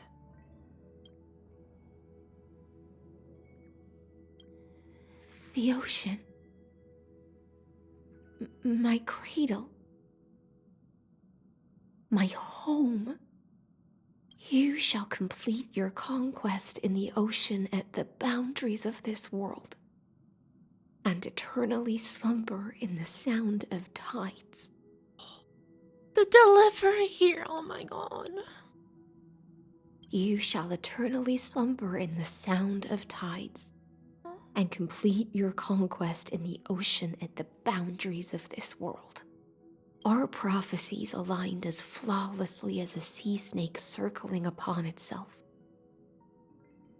An elegant loop, like a joyful hymn, like the circulating ocean current, like our two fates, like Amphoreus itself. Okay. So what does Saridra mean by the ocean thing? The trial is over. So tell me. She want Hycillence to, live on? I already told her to go. Who will own the divine authority of law?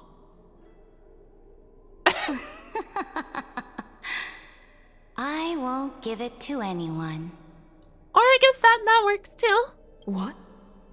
There's no need for law? Is she gonna say there's no need for law in this new world? I am the law. Or that. Why should I give my imperial crown to any other? Or that, I guess. Okay. Both the Deliverer and the Theoros came from beyond the sky. They have no right to interfere with the lands I conquered with my own two hands. The law of Amphoreus shall be determined by Amphoreus's master. What exactly did you see in the trial? Everything. I saw everything regarding the rules of this world's operation. I saw the laws of extrapolation that Theoros spoke of. I saw the ultimate protocol. As long as I offer a sacrifice of equal weight, I can rewrite the laws of this world according to my will. I can turn good into evil, ugliness into beauty, and weakness into strength. Fate gave me a very fair deal. Fair? I don't know about that. One rule change for the life of one demigod. What are you planning to do? Kill all the Chrysos heirs? You can't guess. We can conquer the stars without relying on any power from beyond the sky. We just need to make some reasonable sacrifices. Your ambitions have already made so many people give up their lives for the law.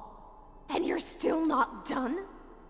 I am determined for Amphoreus to stand on her own 2 feet among the stars. You are beyond reason. You think such a simple and hypocritical statement can justify your atrocities. Ooh! There's no new without destroying the old. That's what you consider an atrocity? Ironic, for that is also the unchanging law of Amphoreus's revolutions. Ever since the Flame Chase prophecy resounded in the distance, fate has decreed for the Chrysos heirs to ignite our blood and illuminate this dark age. People would still be puppets of the old dynasty if it weren't for my conquests. But your world doesn't seem to be any different from your predecessors. Exactly. Bloodshed, tyranny, oppression. You're making the same mistakes they did.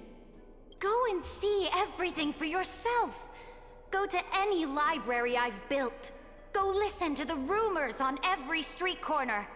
Go and witness how the Imperator crushed the old laws and forged new ones. Go and see what my conquests brought to this world.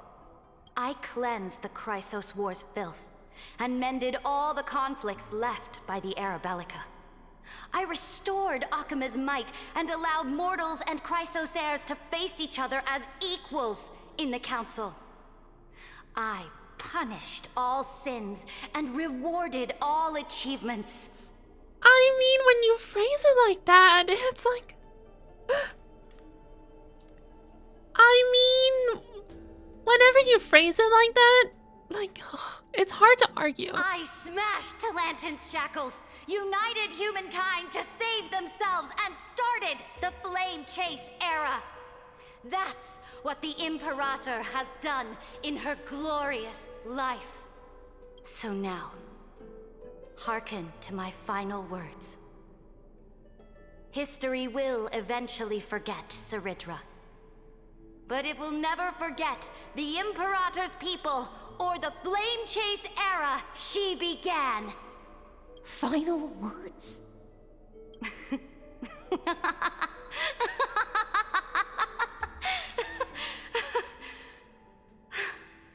Amphorius is about to be destroyed. There's no time left for pointless debates. There is only one law I want to overturn to aid the final battle of deliverance. So I will only offer the life of one demigod. In the name of the Imperator, I command you one last time, Electra. Either sacrifice yourself for conquest, or pierce this tyrant's chest with your sword. Thus, the Imperator concluded her final speech. At the end of her life, at the last moment before she stepped onto the altar, she gave her most loyal subject the choice to decide fate, just as she promised her compatriots before her very first campaign. My blood flows in you now. Heroic compatriots, follow me, and we'll seize fate's reins! The Imperator fell. Some say that the Dux Gladiorum turned traitor and killed her liege. Some say that she imprisoned the tyrant in a shallow pond of water, then left. Which meant the Imperator had to kill herself to rewrite the law. Right? So we don't know technically what actually happened. There are countless stories about her death. All we can be sure of is when the knight left the vortex, the Imperator was still mumbling about their past conquests together, the beginning and the end of her existence. Imperator, wait! How could someone of your status come to the front lines? Let me be the flag bearer! The troops defending the pass to the west of the Grove, have they surrendered? They ran as quickly as they could when they heard your name. The Golden Cocoon Pass is now in the First Legion's hands. Oh, there's a Terravox, yeah. Where the heck has he been? Good. What about the Delosian militia? The Third Legion set fire to the mountains and flattened everything west of the basin. They just need a few more days. That is enough. We cannot afford to miss an opportunity for victory. Lastly, how many Ladonian cannons are left? They are no more. The Second and Fourth Legions have destroyed them all. Very good. They now have no way out, no reinforcements, and no artillery support.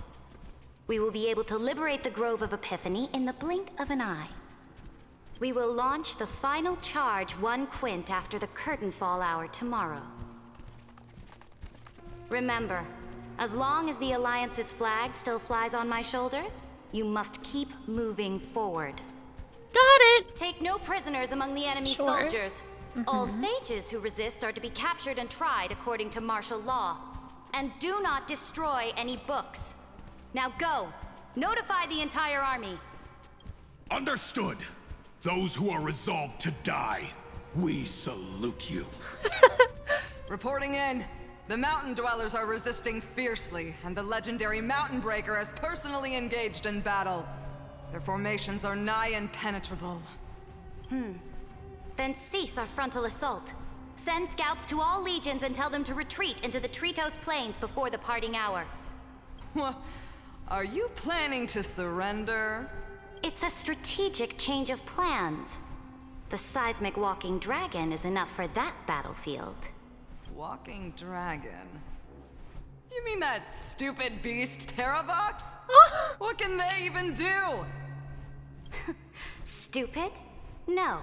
They are the wisest of all of Georios' creations. Only they can perceive the currents of time. Let them deal with their earthly brethren. We will advance and take the lead in defeating what remains of our enemy. I will deliver the most fiery retribution for the humiliation they dealt us, and crown myself with a god-slaying wreath. Understood. I'll see to it. Those who are resolved to die, we salute you. The Temple of the Three Fates sent a letter, Imperator. Oh? They refused to surrender and said this letter is their last warning to us. So she kind of really had no option but to just conquer. Tell the commanding officers not to launch any attacks unless they receive the Imperator's handwritten approval. Disobedience will be punished by death. What are you doing? The priests of the three fates aren't soldiers, but politicians. Do not mistakenly believe they don't have a plan. These dying pests will wring out every idea from their brains, all for short-sighted gain. They are much shrewder than we are. I am inferior to them in that regard. They also have the prophecy to wield as a weapon, something I am not blessed with. Launching an unplanned attack will only disadvantage us, as all of Emphorius will judge our actions. Which means I will be heading to the battlefield myself, just as I have always done. This time, however, I will go alone. I will conduct secret negotiations to ensure fate is on our side. Negotiations, huh? Yeah, she's just gonna talk it out. Sure. Understood. The legions will make their preparations. Those who are resolved to die, we salute you. Uh-huh. Why are we not allowed to march out with the army, Imperator? This will be a long voyage with no return. Those of you who bear the prophecy cannot come with me. Why are you personally leading this battle if it's doomed to fail? The Flame Chase journey cannot be without a leader. Oh, the sacrifice stuff. That is correct. The Empire will be without a head when the Imperator falls. But remember, as long as you seize the right opportunities, even a chaotic game will remain winnable. That's when Aglaya ascends to power. My departure will create a long staircase for you. You will understand what I mean when news of my death reaches your ears. Saridra, is our journey about to be over? It's just getting started. Destroy the old laws and forge new ones. My conquest has reached its limits within the borders of Amphorius. Since the prophecy already decreed that the Imperator would never conquer the stars as she wished, I will bow out here and try no more. More Chrysos heirs bearing divine authority will be born, and many more heroes will arise. Will they demand peace or war? Will they resist tyranny or become the next Imperator? I do not care. The children of the future will decide for themselves. Do not mourn for me. Anyone can kill the Imperator. But the only one who can truly destroy her is Saridra. I guess. At the end, I faithfully recorded the most important battles in the Imperator's life. Her conquest was about to be completed at this point in the story. However, for some reason, a memory suddenly entered my mind just as I was about to put down my pen. It was a journey on a fantastical train. I had the honor of having a heart-to-heart conversation with the Imperator under the stars. And I asked her this question at the end of that discussion. How do you want history to remember you? As a hero who gave up her life for the Flame Chase? Or as a tyrant? She answered so quickly, as if she had made up her mind long ago. What is it? What is it? I would rather be forgotten than be defined. Oh. Interesting. I like that. I like that a lot. Yeah. Wow. Whoa. Because the law can be neither eternal nor unchallenged. And only humanity can pen laws into history's pages. Now, I have shattered the greatest law of Emphorius. Oh yeah, this is the one thing we still don't technically know, right? Like what specific law she was trying to overturn and what she put in place instead. The game is nearing its end. I don't think that was ever told to us. Dux Gladiorum. Even though you killed the Imperator in the previous 30 million cycles, this time you finally found your own law. Then High Sealants, Electra.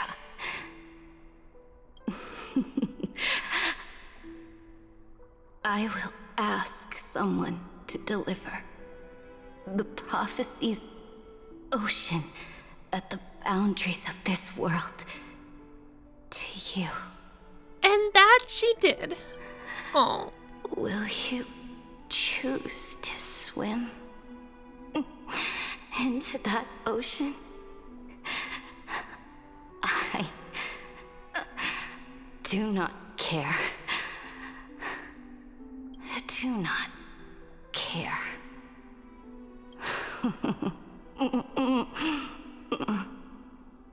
The Imperator muttered about her conquests, and news of her death spread in the city. Freedom! Liberty! The tyrant is dead! Go! Shout this news in the streets! My people, my fellow elders, do not panic. Stand your ground. That usurper has paid for her ambition with her life. People once cheered for my ascension. And now they cheer for my fall. No matter. I am fond of applause.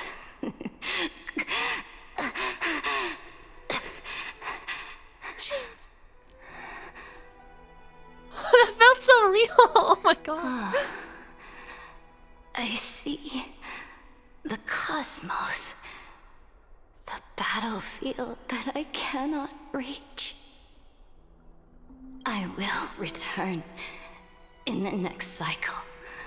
The stars will hear my legion's war drums. Hear the great name of the Imperator. Hear Amphorius's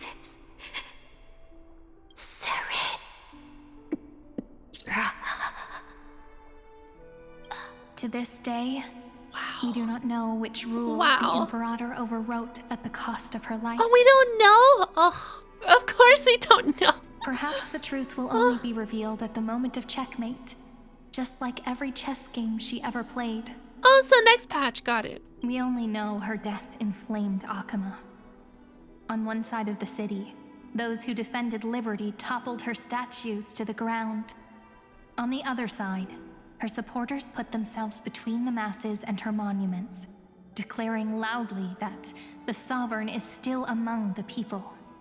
It is said that golden blood congealed into the same letters everywhere they fought. It was the name borne by Akama's first and final sovereign, the Imperator Saridra. But the one who bore that name did not see any of this. Her gaze was cast far away, and the sound of tides in her ears drowned out the people's cries. What was the Imperator thinking about in that prophesized ocean at the boundaries of this world? In that shallow puddle of stagnant water, was she reminiscing about her past conquests? Or repenting for the millions killed for the plane chase? HSR's gotta do something about all these black screens. Come on. It was lazy. Neither. The Imperator only saw how the surface of the water gleamed like that crude chessboard. Dissected by light and shadow in the afternoon when her teacher played against her for the first time. Look at this chessboard. What do the pieces look like? They are strangely beautiful.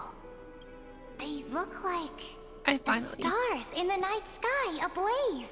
From that page emerged an ocean. Why does this look like An area in the Jinzhou. So vast. So pure. Not a single trace of corruption. Is this Saritra? Electra, my subject. Ever since you walked out of the tainted ocean and pledged yourself to me, I have seen the abyss in your eyes and the emptiness in your heart. That was why I promised you a new ocean, where the Imperator's ambitions would serve as the currents, and loyalty would be its light. You know, despite all her ambitions and cold decisions, she at least still very much cared for High Sealons. Cute. Electra, my subject. You have done your duty as my blade. The prophecy has now made its final decree on the road I intend to walk. My conquest is doomed to never reach the stars. But the Imperator never makes empty promises. So take this memory, this ocean, beyond the sky, as witnessed by the Deliverer. This is the final gift that the Imperator can leave for her subject. I think this is the Jinzhou area.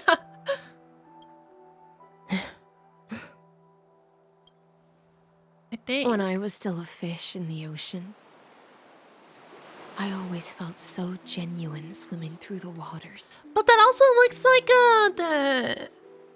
the caster's place. I forgot what that's called. But once I stepped onto land, I found myself caught in a play. Every land dweller wore a mask in their life.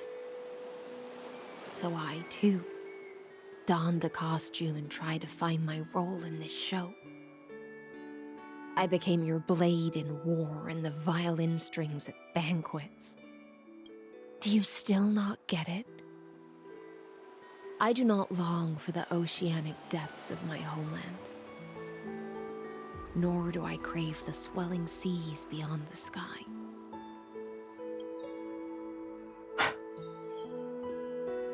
So then what do you want? Perhaps even I don't know what I want.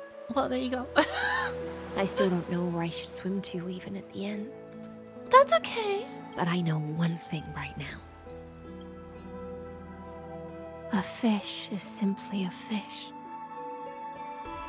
And she can never leave the ocean she's in. But whether under the ocean or on land, we two prisoners who can never escape this cave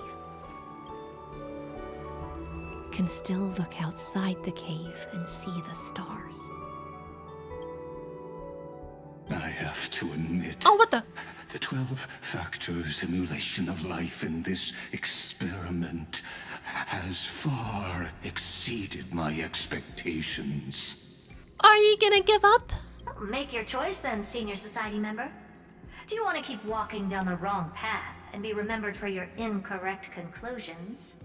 Or do you want to return to the audience's seat and give yourself, Amphorius, and the entire cosmos a more fitting end? I must refuse. A dead man never fears death. I respect it. Did I not make myself clear? Have you forgotten about our dear Lord of Silence? You wouldn't want her to consider your 8 other clones as cancers within the erudition and chop them all up, would you?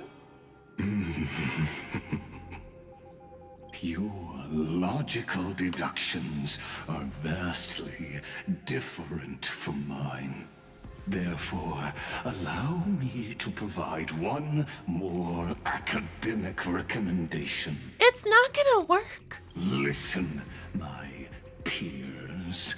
Why don't you look beyond this world? Just as the Chrysos heirs did. Re-evaluate your calculations and take into account all enemies in the upcoming war among the eons.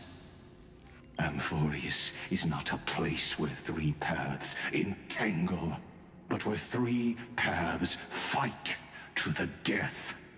You used Memoria to resist me, but did you not consider the possibility that the Remembrance and their children might have taken this opportunity to join the fray as well? Well, they kind of already did. But we're cool with Evernight. We're cool. She'll help us. Oh, hi. Oh, so this isn't just silence. It's the answer. What was the last thing she said to you before you parted the waters at the Scale Gorge waterscape? A tricky question, but one with a simple answer. Alright, I guess we have our new potential pseudo antagonist, maybe? I don't think shit's like malicious at all, like in how Lygus is. I think it's more so she's just kind of fulfilling her path as an Aeon. And just wanting to seek out memories. And do that. She didn't say anything back then, right? Who are you talking to? Oh, Dan Heng. There you are. That's correct. And now I'm sure. You are not March 7th. There's no way she would remember that detail. Right. You couldn't tell by the entire outfit. Come on, Dan Heng. Yeah, no, March 7th is just an extension of her some sort of vessel thing, but Evernight herself is not March 7th. Yeah. I mean, we knew that already. I'll only warn you once.